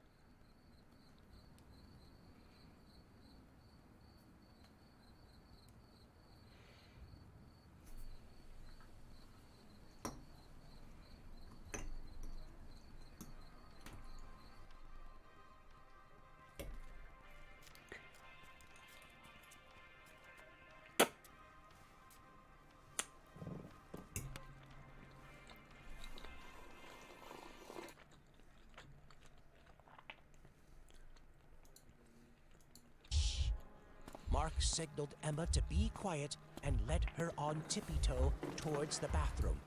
Suddenly, the main door swung open and a loud laugh rang out. Where are you going? They turned around to see the innkeeper standing right at the door. He flashed a devilish smile, holding a rusty hammer in his hand. That's a bat. The couple was so scared that they were trembling. Mark tugged Emma to rush to the bathroom and slammed the door. The door was about to break under the hammer blows. That's Open a the bat damn door. still. Don't make me angry. Emma burst into tears, and Mark couldn't keep calm any longer. Mark pointed to the bathroom window. They looked at each other and nodded. And then Mark helped Emma climb over it. Emma was so scared that it took her a while to get out. The killer had already broken a hole in the door. Hey, where you think you're going, huh? Mark tried his best to get out. Fortunately, both of them narrowly escaped from the room. While Good for turning them. around, they were both startled when they saw another figure standing right in front of them. Mark frowned and looked closely. Oh, good to see you. Remember us? We asked you for help with the car earlier, but please save us. He suddenly laughed, sending chills down their spines. Happy honeymoon.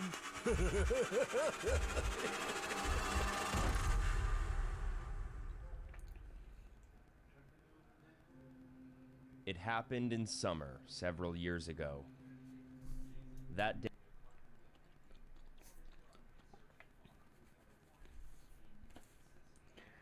Well, good news.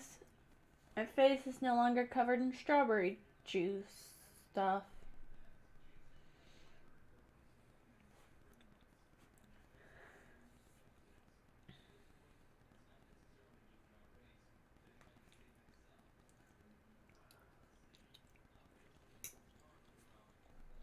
day, I discovered a painting titled Mrs. Nightfriend while cleaning Lily's room.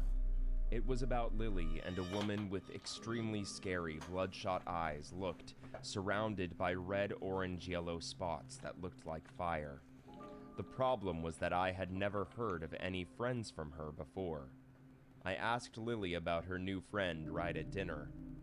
Lily happily showed me the picture. I asked her name. Mrs. Knight, look here. Yep. She looked over and pointed to the name in the corner of the picture. I asked her about the red eyes. Because they were burned, Mommy. Lily said innocently as she finished her dinner. The answer creeped me out, but I just simply thought that she had a good imagination. So I can meet your friends? I looked at her tenderly. She suddenly froze. Her face turned darkened. She stared at me with her big, beautiful eyes. Do you really want to see her? My heart suddenly pounded, and I nodded slightly. Let me ask her first. She finished her words and left the dining room. Since then, I felt the paranormal things happening in the house. For example, the sound of footsteps walking upstairs, or the crunching from the kitchen. But every time I went to check, I just found nothing. I thought it was some strange animal entering, because there were actually many trees and bushes out surrounding our house. Funny thing about that is I night, couldn't brought really some feel my fruit to Lily's bones. room. Then I heard her whispering to someone. There was a loud bang when I was about to knock on the door. I panicked and quickly turned the doorknob, but it was locked from the inside.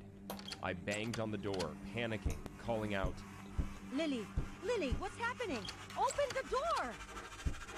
After a while, Lily opened the door. I looked inside but didn't find anything suspicious. Lily just stood there, bewildered, and looked at me. I asked her what happened. She said with a frown, Mrs. Knight, she doesn't want to see you, Mom. Then her gaze gradually shifted in another direction. Looking at her dirty hands, I guessed that she was just trying to distract me from punishing her. I sighed, took her to the bathroom to wash her hand and face, while warning her from playing with dirt before going to bed ever again. I finished taking out the trash, then came inside. That was when I saw Lily standing on the edge of the stairs. What was weird was that Lily was blindfolded, and she looked like she was going to fall. I worriedly yelled, which startled her. She took off her blindfold and smiled at me. She told me that she was playing hide and seek with Mrs. Knight, and asked me to join her, and promised to let me meet her mysterious friend.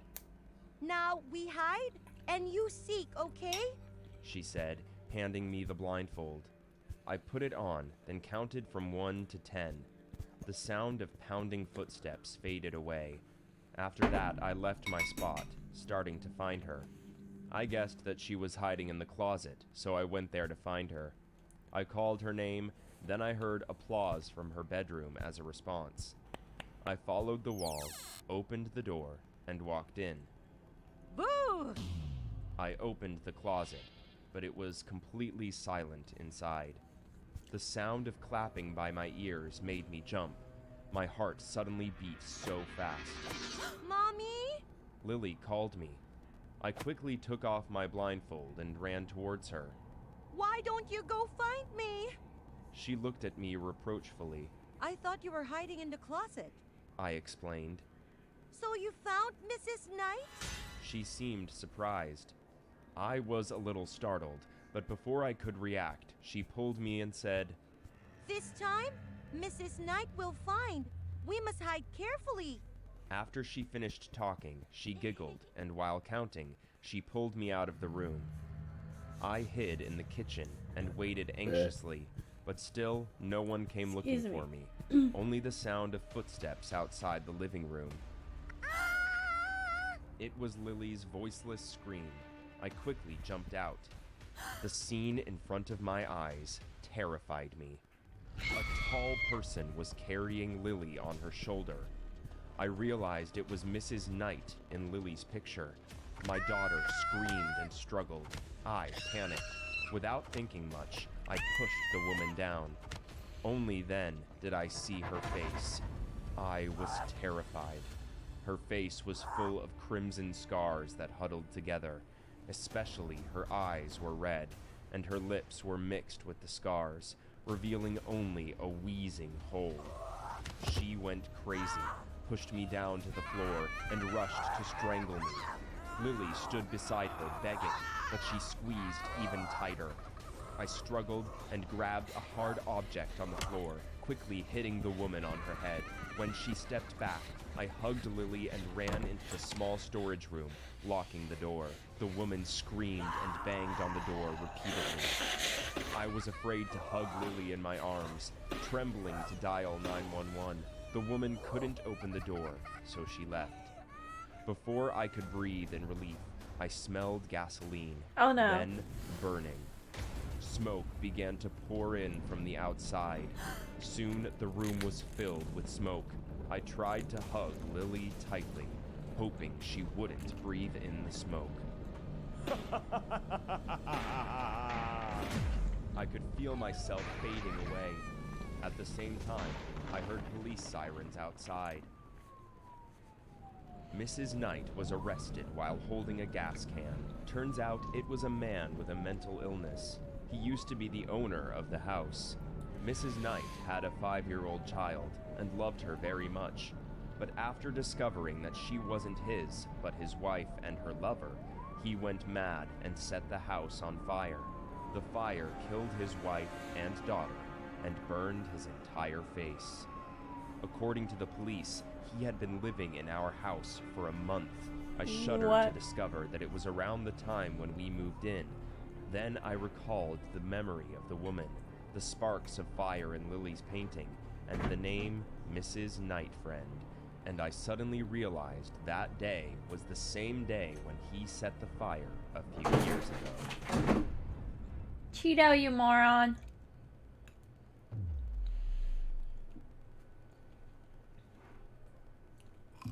So last night Ew. was Halloween, and also my looting festival, since I got a lot of candy from my younger brother. But what came after the sweet dinner was the most horrible experience with the dentist in my life. I had a sweet tooth that would always be ready for candy.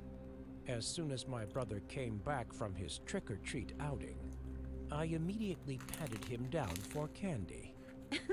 You kids shouldn't have too many sweets. Neither should you, lady. Your teeth are as yellow as, well, lemons. Snatched his pumpkin candy basket and gave him back a lollipop. Then, sitting on the sofa, Wow, there's also M&Ms. I enjoyed the candy while watching TV. This year, my brother got more candy than usual, and as I binge ate it, my tongue started to feel sore. Hey, aren't you afraid of tooth decay? The dentist will come knocking on your room's door, my brother said. I'm an adult, not like you. Damn, out of candy? That's all you got? I saw the empty candy basket. On the ground were a lot of candy wrappers piled up. Yikes! No more candy. I needed to take a quick nap. So I took the last candy and lay down on the sofa. But I had just stuffed my face with a ton of sugar before. Plus my tongue ached so bad, and there was something lumpy and unpleasant wiggling in my mouth. Whatever that was, I jumped up trying to spit it out. Oh my god! My heart beat faster. I'm guessing it's a when worm. I realized it was a half-swollen candy and a squirming maggot as a bonus offer. I ran to the bathroom and rushed to the mirror. Oh my god! I was panic-stricken to see my gums covered in blood. Fortunately, there were no other maggots. I hurriedly tried to blot my gums with paper to stop the bleeding. That would make it better, I thought, and got back to my room. My swollen tongue and the excess of sugar in my stomach kept me awake most of the night, though I did fall asleep at some point. The next morning, I was awakened by a strange feeling. There was something hard in my mouth. I put my hand in to pick around and saw something so terrible. It was a decayed tooth. It looked so hideous, black and almost crumbling. I smelled it. Oh my, it smelled so bad, like rotten eggs. Now, I think it's time to be clear. If candy were my passion, the toothbrush would be the enemy. I would barely brush my teeth if my mom and dad didn't tell me to. But when I saw... So you're an adult and you're still living with your parents. And you steal candy from your younger brother. I don't know, guys. She kind of sounds like a loser. I thought there came something even more terrifying. The dentist, Dr. Creepy. Couldn't let my parents find out about this. That would only make things worse. So I decided to see Dr. Creepy alone. While in the waiting line, I was restless. The noise coming from the clinic room and the medical smells made my head feel dizzy, and I was scared. Then they called my name. I was startled and hesitated for a moment. But then a nurse came up to me and said, "It's your turn." Then she dragged me into the clinic room. In the room, I saw Dr. Creepy waiting for me. He looked terrified, his eyes bloodshot, his mouth grinning with strangely white teeth. He also held a drill in his hand. I mean, dentists usually have pretty good teeth. Lie down, he said in a serious tone. I obeyed him and reluctantly lay down on the chair. He shoved a mouth spreader into my mouth. Well, let's see what we have here. Dr. Creepy adjusted the lamp. Looks like we have a tipsy-bitsy mouth needing to be fixed here. He said, like some terrifying amusement clowns in a movie. He held up the needle and said, "Anesthesia!" I closed my eyes in panic when I saw that sharp pixie needle. My body was shaking, but I couldn't do anything. I felt so helpless. Then he used a pair of tweezers, put them into my mouth, and pulled out a fat white maggot. It wiggled non-stop. Then, without hesitation, he put the maggot right into his mouth and chewed on the tip. Ew! That made me almost vomit. I tried to get up and run away, but I couldn't. My hands were tied to the chair. I lay there helplessly and let Dr. Creepy pick out all the maggots from my mouth. Lie still. We're at an important step. Dr. Creepy said, and raised a drill whose sound made me feel so unsettled. My heart beat faster, and my tears started to flow. I wanted to close my mouth, but that device wouldn't allow me.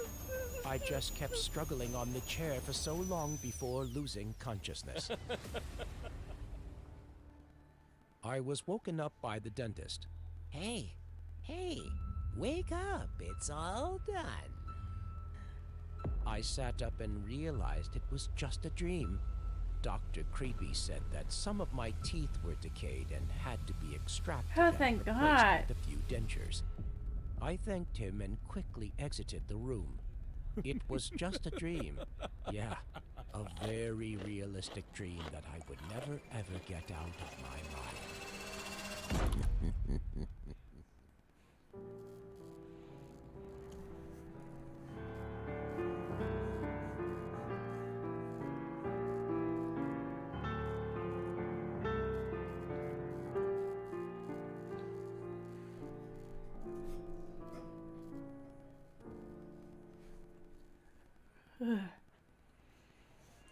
Oh my. I really do hope that was just a dream and that really didn't happen to that poor girl. If I swore to myself that I would never hitchhike, I'd seen enough horror movies to know that that was a very bad idea. Besides, I grew up in Riverside, and I'd literally never seen anyone hitchhike in real life before. Then last spring, I was visiting my cousins in Central Oregon, and I found myself stranded on the side of the road. It was rainy and cold. I could literally not driving imagine back from my trying cousin's to house when my eat car one went of flat. those. I'd gotten flat tires before. but Like I never maybe in learned an how to change them. emergency, but I'd always just willingly call AAA eating and one, wait for someone to come by and help me. But this like willingly, like through no necessity, no anything, just nom. Ugh. Ugh.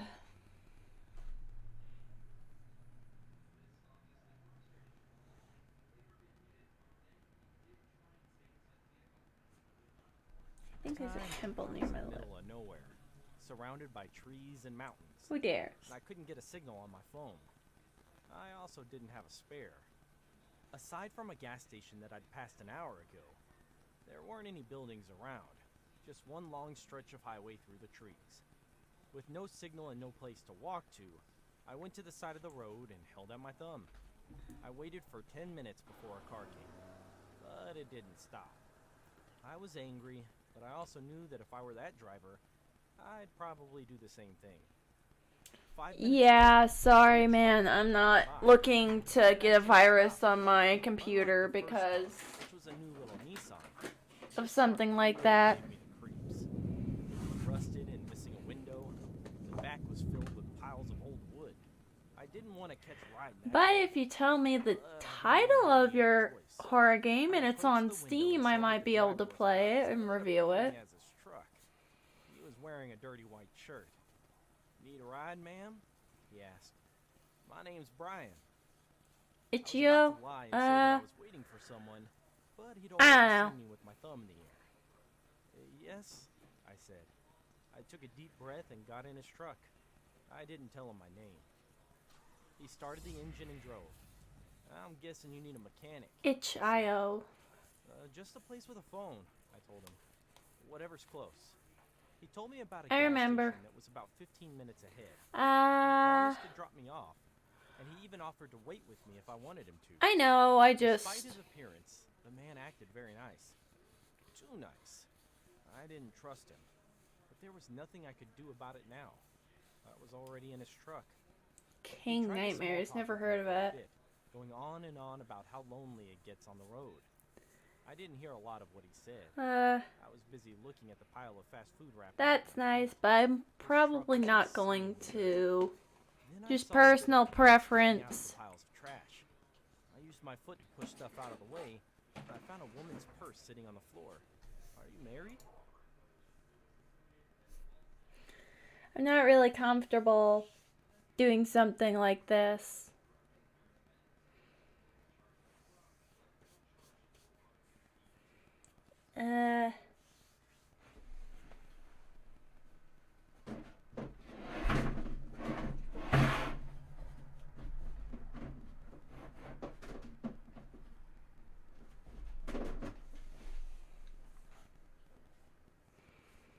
Yeah.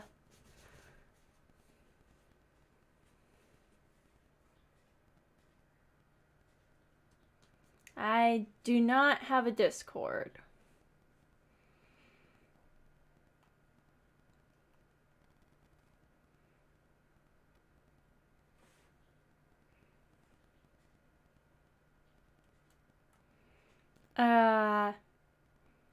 My husband's in the chat as well.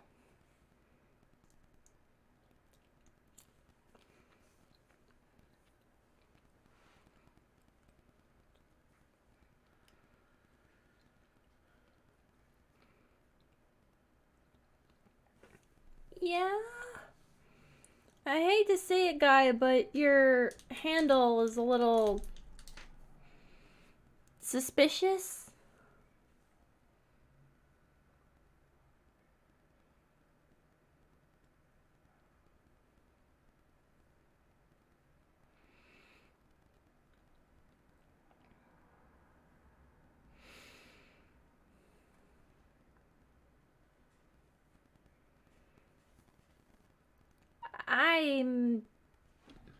That's cool.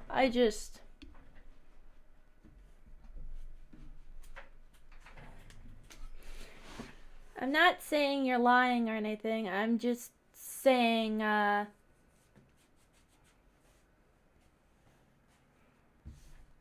I don't feel personally comfortable playing something like this from a website I have.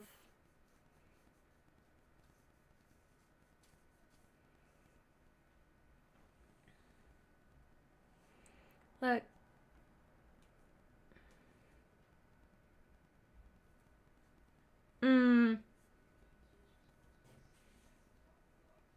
Alright, look man, you're trying a little too hard to sell this to me, and that's making this seem and come across... Alright, cool. Then maybe just watch me react to this video? Alright. And I'm probably... Cool. Maybe eventually someday, somewhere down the line, if I feel safe with it, I'll go on itch and check out games and stuff. No disrespect to you either. Yes? What is your question? And please make it appropriate.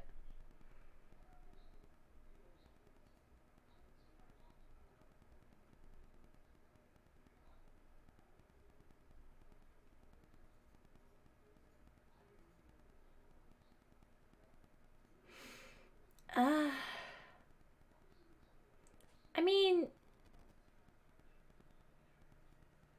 that's... Alright, look.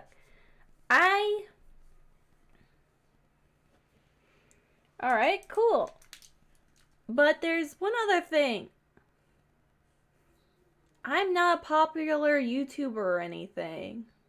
Why would you want me, of all people, to review your game? I'm not, like... I'm barely a blip. Neither am I. I'm not making money.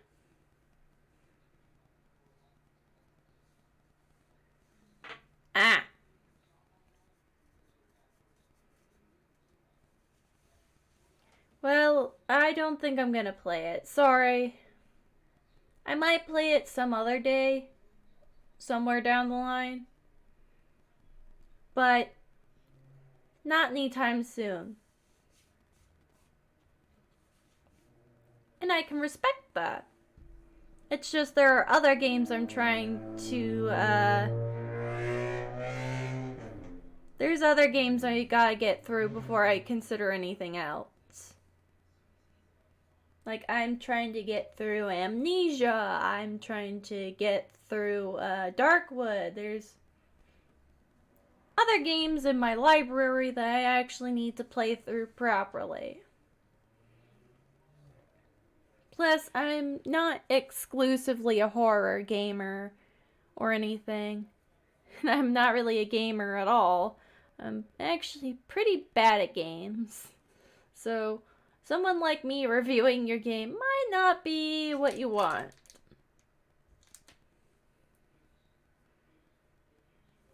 But you're welcome to stay and chill.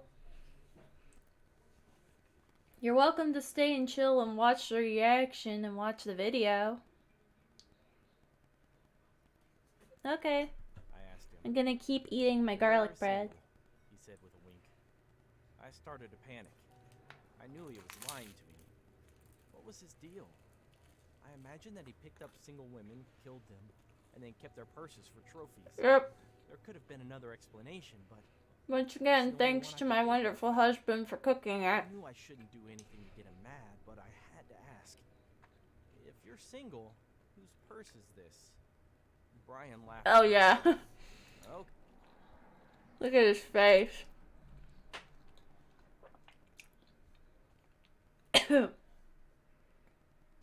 Oh yeah, it is.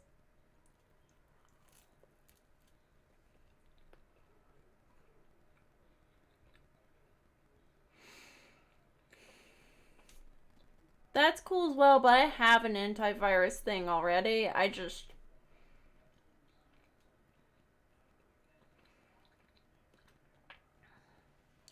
It's not just a bravery thing. As I said before, I have...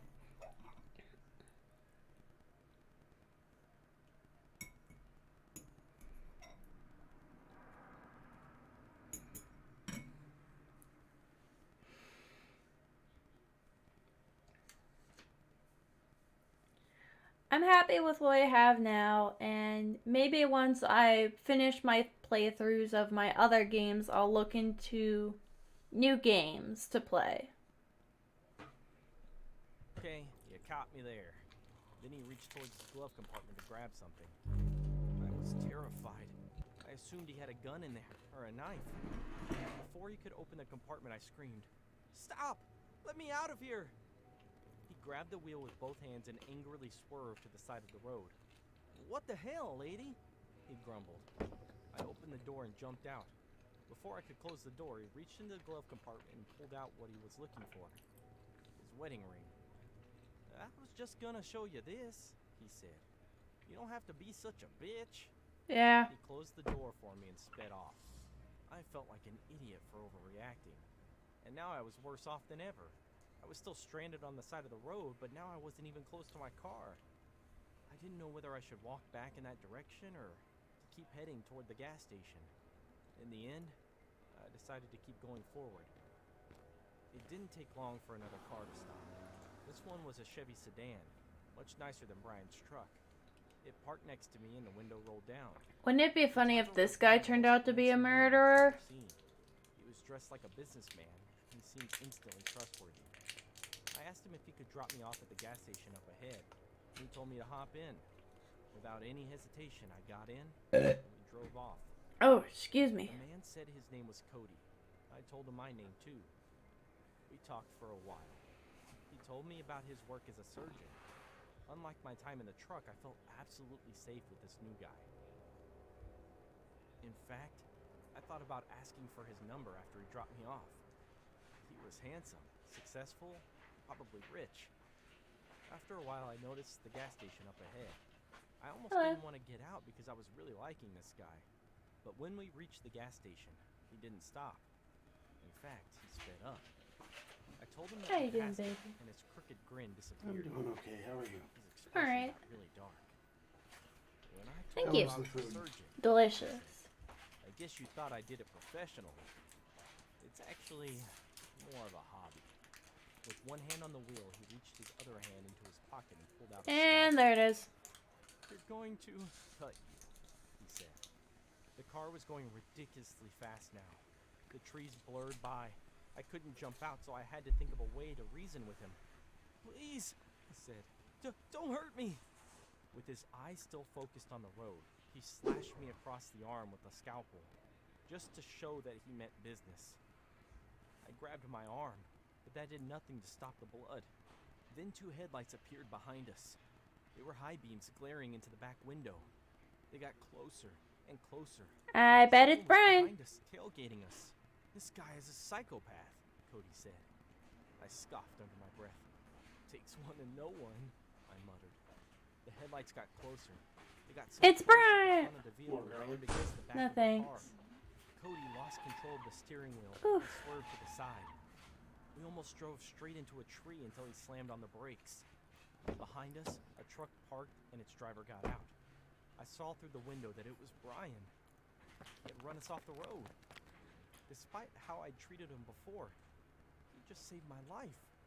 But I wasn't out of the woods yet. I was still trapped in this car with Cody. He was still holding the scalpel.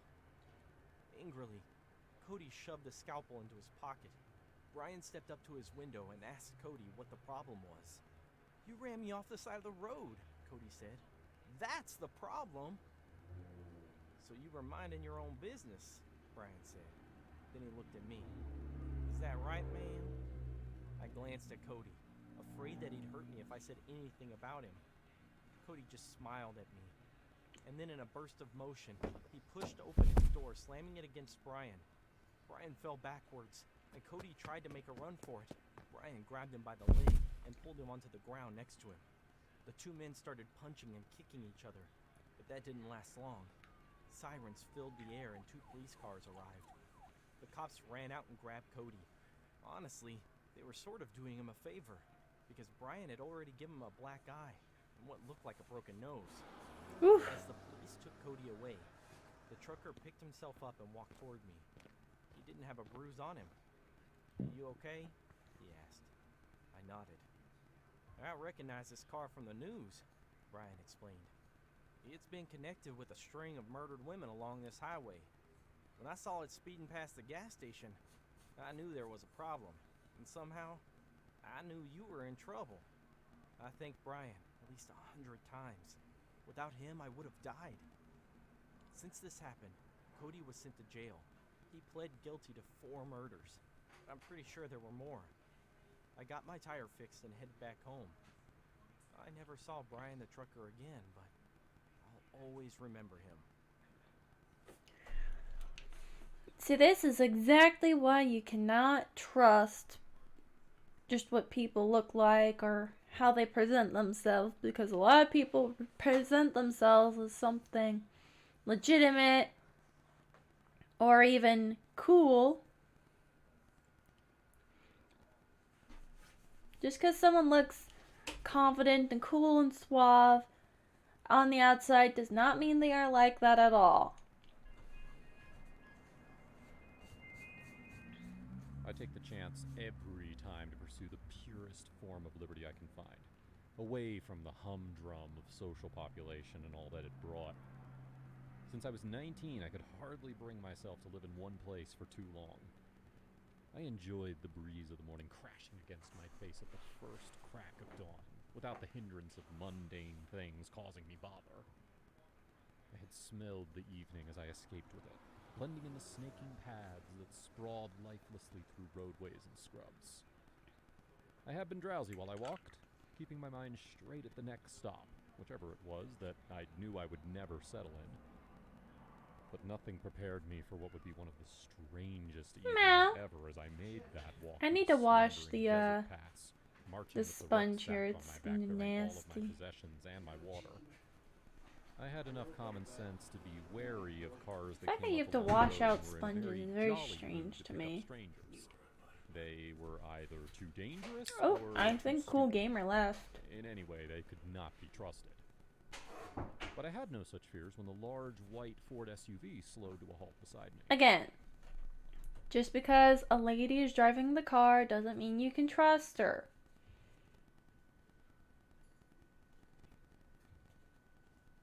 You lost? A woman, dirty blonde hair, blackened lips, and plump, called to me. I shook my head. Hitchhiking at such a time can be dangerous, you know that? I smiled back at her. I knew that. I flipped my device out of my pocket, and there was scarcely any cell coverage for where I was from my provider. The engine of her vehicle revved in my ears with an assurance of company. Absolutely not. A subtle breeze coasted across my skin as I provided her with the map of my route, yet to utter a word to her. Ah, that's where I'm headed, she said, gesturing with her hand. The funny thing about this to me is there have been absolutely times where I take my walk to work where I wish someone would try to pick me up. Just because I get so tired.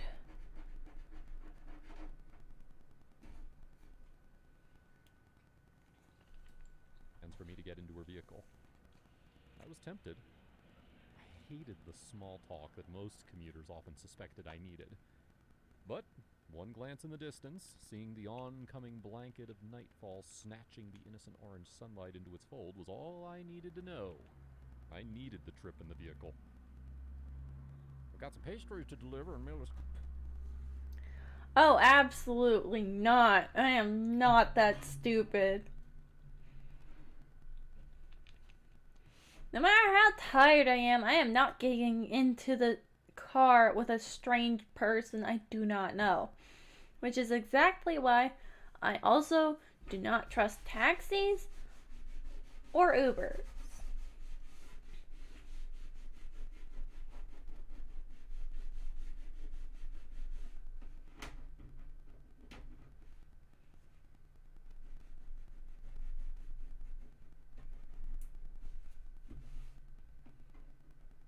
Like, I spent most of my life being told not to get in the car with strangers and not to meet people off the internet. With Uber, I can literally summon somebody from the internet that I don't know to take me away in their car. That does not sound like a good idea. Cross a small town from here and I'll drop you off. She seemed to insist persuasively. I conceded and hopped into her vehicle, taking a seat by the passenger's side. If I absolutely had to, like there was no way I was going to be able to make it on my own, I might, but I would let them know that I had pepper spray. I have pepper spray on me and I am not afraid to use it, even in a confined space. It would hurt me too, and I know that. Contorting upwards to reveal a set of chipped teeth. The smell in the vehicle crawled into my nostrils slowly. There was a damp funk suffocating under the aroma of her pastries, which she had slightly open, as though an invitation. An unruly insect buzzed into the vehicle and offered temporary distraction to the awkward silence that I shared with the stranger.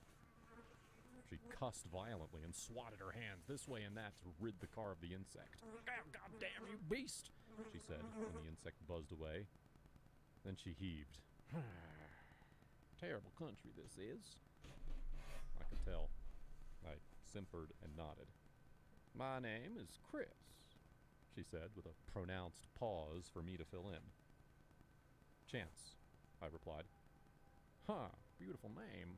I'll be sure to remember it, she said. I thought that it was odd that she would say that to me, as I barely ever met the same people twice in my hitchhiking trips.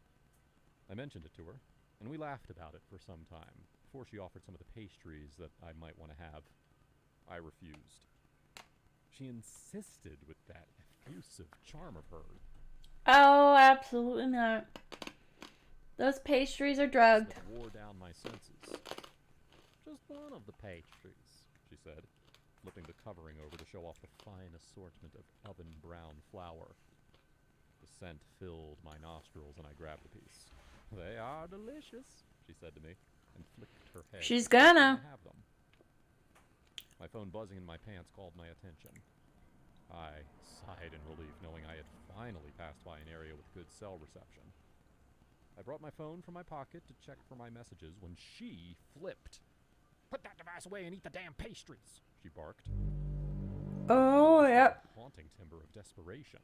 An unsettling yawn that stretched out after it had been uttered followed. I was perplexed by it. Excuse me? She began to ramble, swerving the car across the road in annoyance that I had brought my phone out of my pocket. Absolutely not. Tuck and roll. Side of my face in panic as the car whipped this way and that. My fear was not immediately for my safety, and I did not quickly assume it was. I had hoped it was an episode that needed to pass. I said, eat the damn pastries, she barked again, her greasy face quickly turning beetroot red as she spoke in anger. Her insistence on the pastries made me wary. I had the thought to slip out of the car, jump onto the road, and find an escape, but even that would be foolish because if I was incapacitated, I would be no match for the visibly irate lady. I tried to ease myself, but I was so shaken by her display of grievance that I could not sit still. As though her yelling did not pass her message across, she slammed her hands on the dashboard furiously, ordering me to eat the pastries. When I did not, she tilted. She reached her hands to her side and fetched out a maroon-stained cudgel. Mother! She swore, swinging the weapon directly at me. The car drifted out of her control, but she was so crazed by my stubbornness that she paid no mind to it. Unlucky bastard! You're not getting away from me! Realization dawned, and a thin veil of lulling dreams slipped from my eyes. I was in danger, and terror filled me with such my God. The cudgel caught me on the forehead, and it felt as though the world around me had suddenly exploded because I suddenly fell deaf. With my senses that remained, I saw her drifting in and out of my line of vision in her gesticulation. Death filled me with dread, and knowing that this strange woman and her strange behavior could do that to me made my head spin. Damn! I hollered, latching onto the swung cudgel. With all of the force that my arms could muster, I pried it from her and swung back, 3 times in blind succession. Her body went limp, and I inhaled deeply. A strong fecal smell assaulted my nostrils from her loosened muscles, and I knew I could do nothing else but to escape her. I steered the vehicle off the roadway into the desert and jumped out once I found a safe spot to land on. After a moment on the ground, I recovered. I bet you there's bodies in the trunk. Into a rock in the distance. I picked myself off the ground and continued on my hitchhiking, still unable to make sense of the horrors that I had just encountered. She was trying to knock her out with the drugged pastries to sell her on the black market or something. That had to be it. Oregon. I'd never been to the area before, so I kept getting lost. I was supposed to be at his place by 6 p.m., but it was already after 10, and I was still at least an hour away. I was on a one-lane highway in the middle of Did you not have a map or a GPS? No other cars on the road. Luckily, that girl was smart enough to not eat the pastry. Yeah, something bad was about to happen, and it had something to do with her getting knocked out, and that lady taking her somewhere that girl probably did not want to be. Then, a truck appeared behind me. I hadn't seen it in the darkness because its headlights were off. But when it was just a few feet away, the driver turned on his high beams and blared his horn. At first, I thought there was some kind of emergency, so I slowed down and started to pull to the side and let him pass. That was when he rammed the front of his truck. Oh no, I've heard of things like this. My airbag exploded in my face. I think my nose was broken. When I was finally able to get out of the car, the truck was long gone and my car was completely totaled. I looked for my phone to call for help, but I couldn't find it in the wreckage. That's when the panic set in. I was alone and hurt on the other side of an empty highway in the middle of the night. I couldn't call for help, and I had no idea who that trucker was and if he'd come back. He had intentionally run me off the road, so I wouldn't be surprised if he returned to finish me off. I had to get out of there. I considered walking into the forest and hiding somewhere until the morning, but I wasn't brave enough. I decided to wait on the road and pray that someone else would drive by and find me. I had pepper spray, just in case. Less than a minute later, a small sedan drove toward me from the other direction. I thank God that it wasn't the truck. I stood in the middle of the road and waved my arms.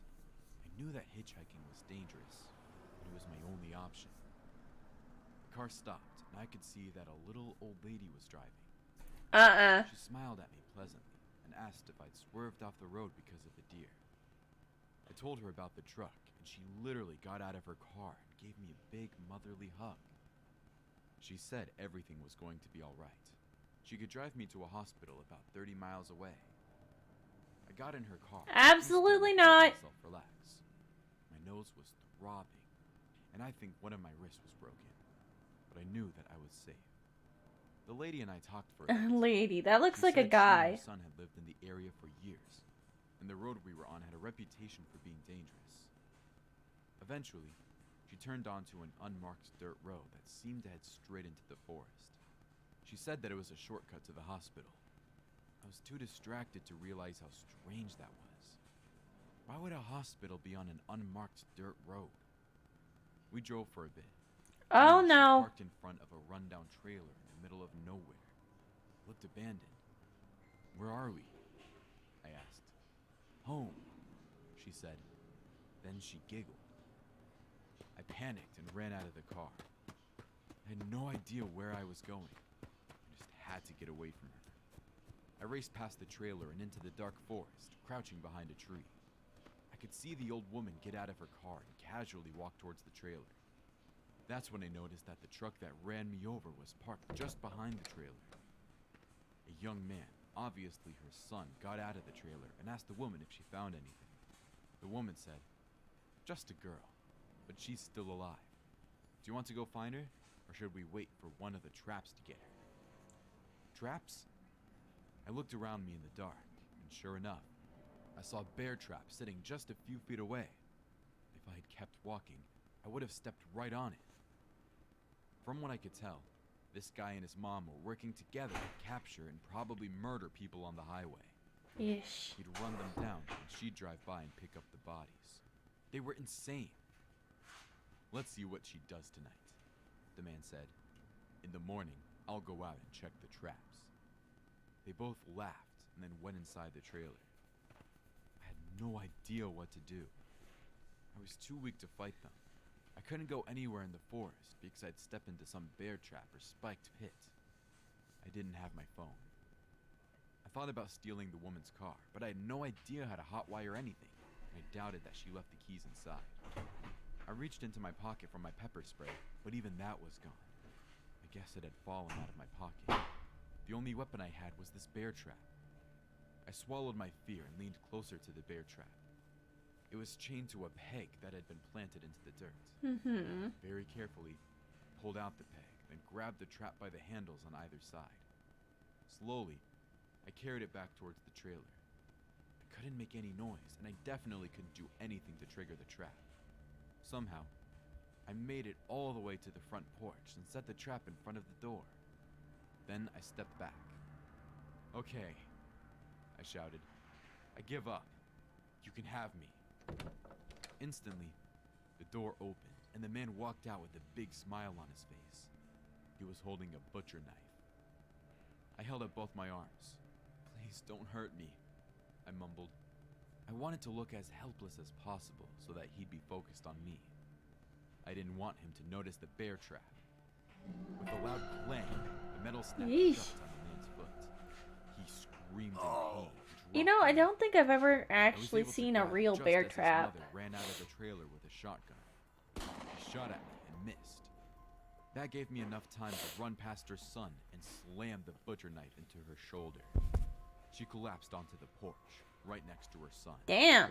I kicked the shotgun Brutal. and demanded them to give me their car keys.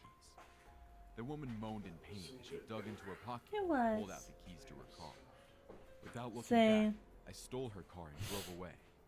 About 30 minutes later, I'd made it into town. I found the hospital and told them to contact the police. My brother ended up meeting me at the hospital. He was a big support as the doctors gave me a cast for my wrist. The next day, we found out that the mother and son had left their trailer before the cops arrived. All they found were bloodstains on the front porch. I know they're still out there. They probably moved on to another isolated road where they can continue their sick games. Whew.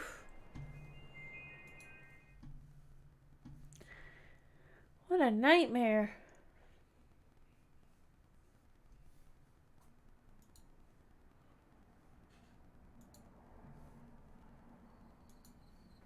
Let's watch this one, and then I'll sign off for the night.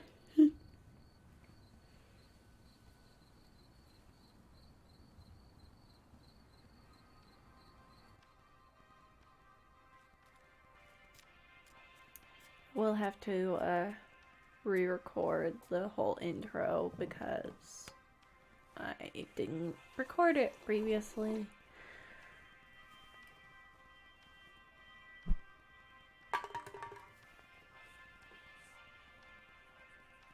Also, now that I know how liquidy the strawberry one is, I will have a container for it next time.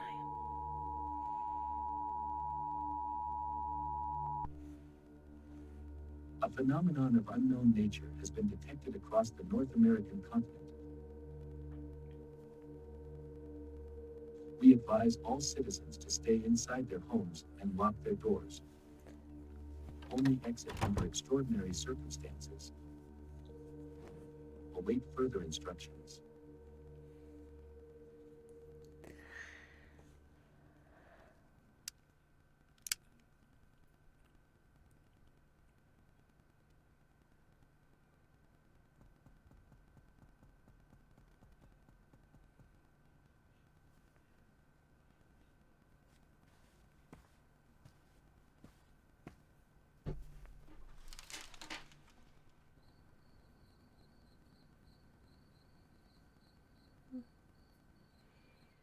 Looks pretty normal outside his house.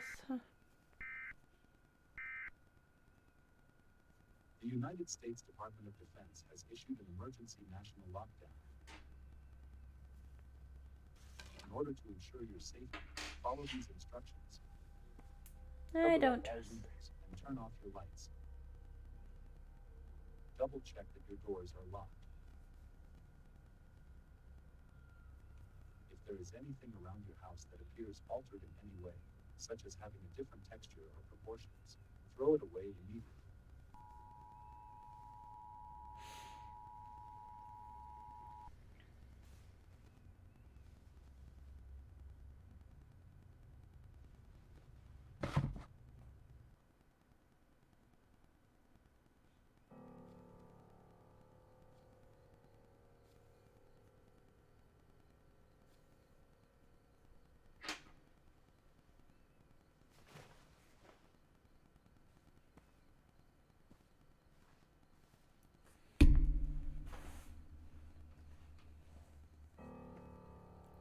Didn't he lock his door before?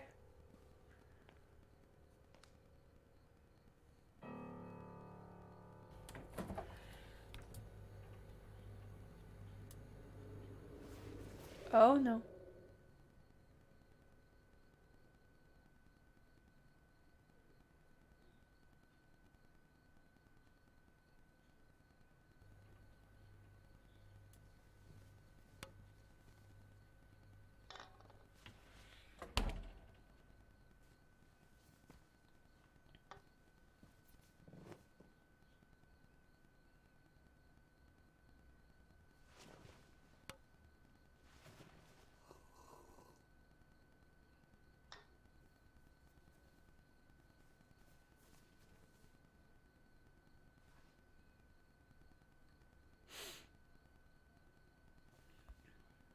That's not normal.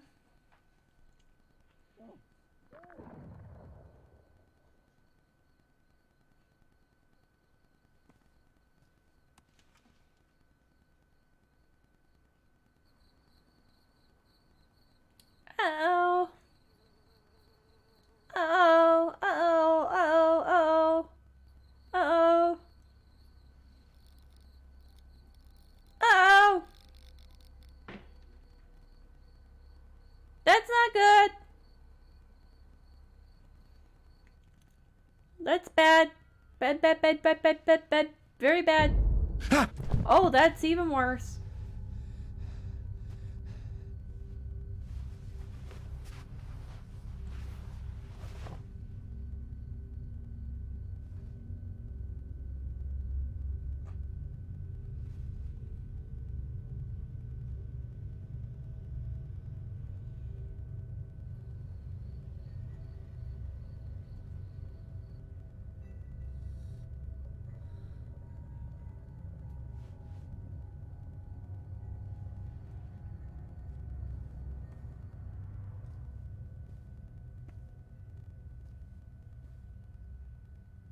Don't look, don't look, don't look, don't look, don't look.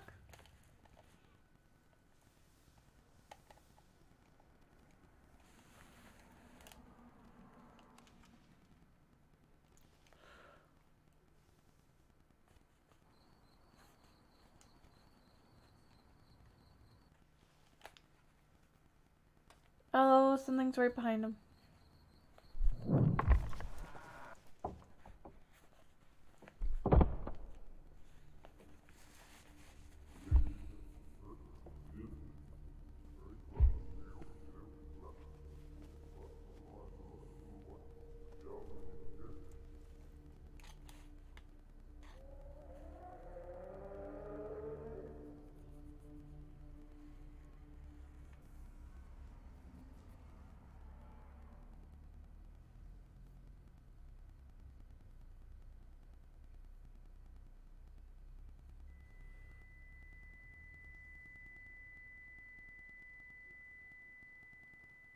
Oh boy.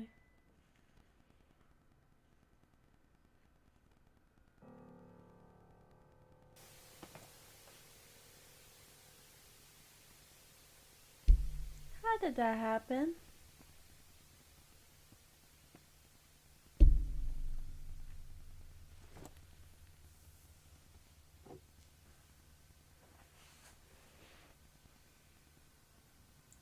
Oh, it's morning now?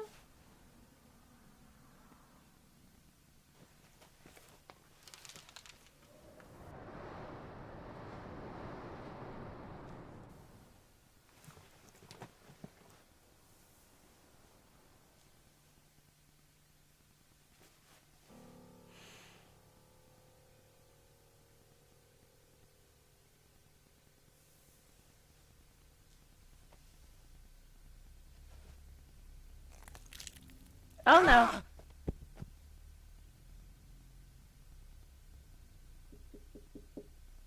Uh-oh.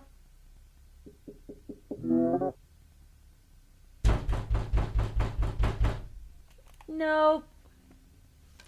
I don't know what's happening, but it's bad.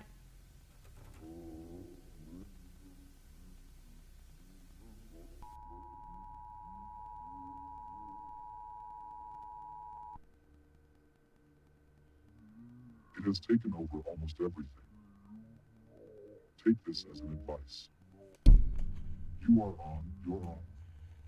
If it manages to get to you again, pretend it isn't there. That is all. Good luck. Well, shit.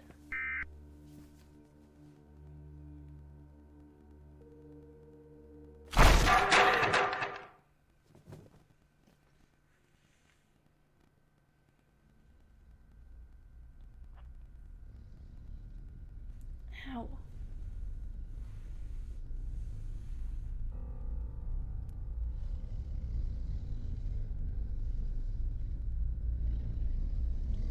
Oh, this would be so difficult.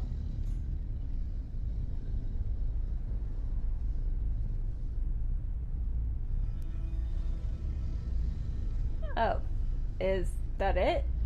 Is it just Longhorse's cousin Longdeer?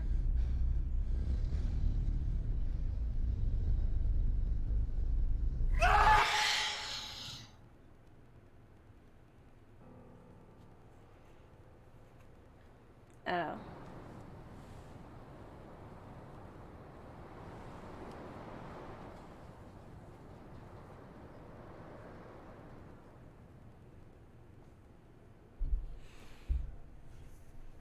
So, aliens? Weird.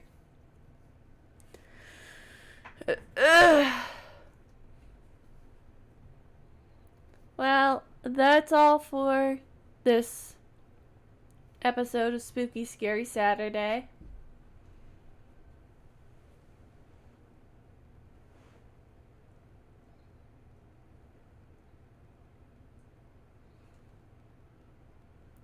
Okay, but can you honestly tell me, as a human being, you'd be able to stop yourself from looking at something that's right next to you, breathing on you? Like, you saw that thing. It was right up in my man's business, breathing on him. Exactly.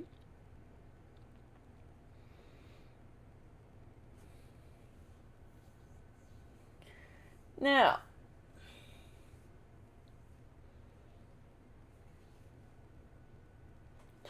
that's all for now, my Passel.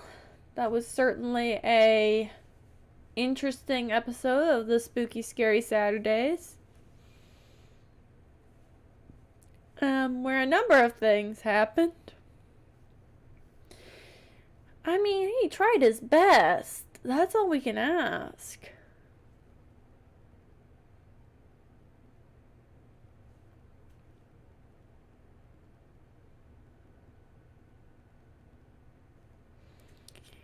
But, yeah. I'm gonna go play possum now for a little while. I'll catch you all next time on Tuesday for the next, stream. Goodbye.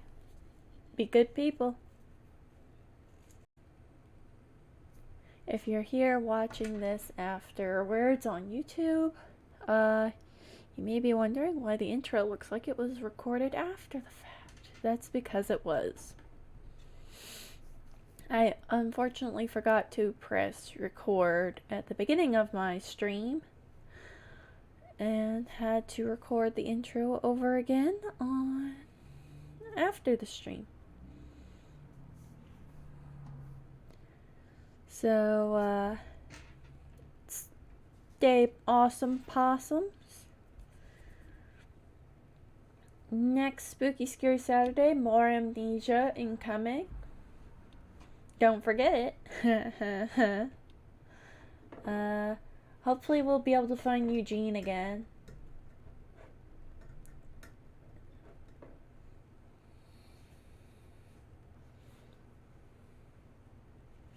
And other than that, stay awesome, be good people, try not to get strawberry sauce all over yourselves. Pet a tortoise if you can. As always, stay cool. Goodbye.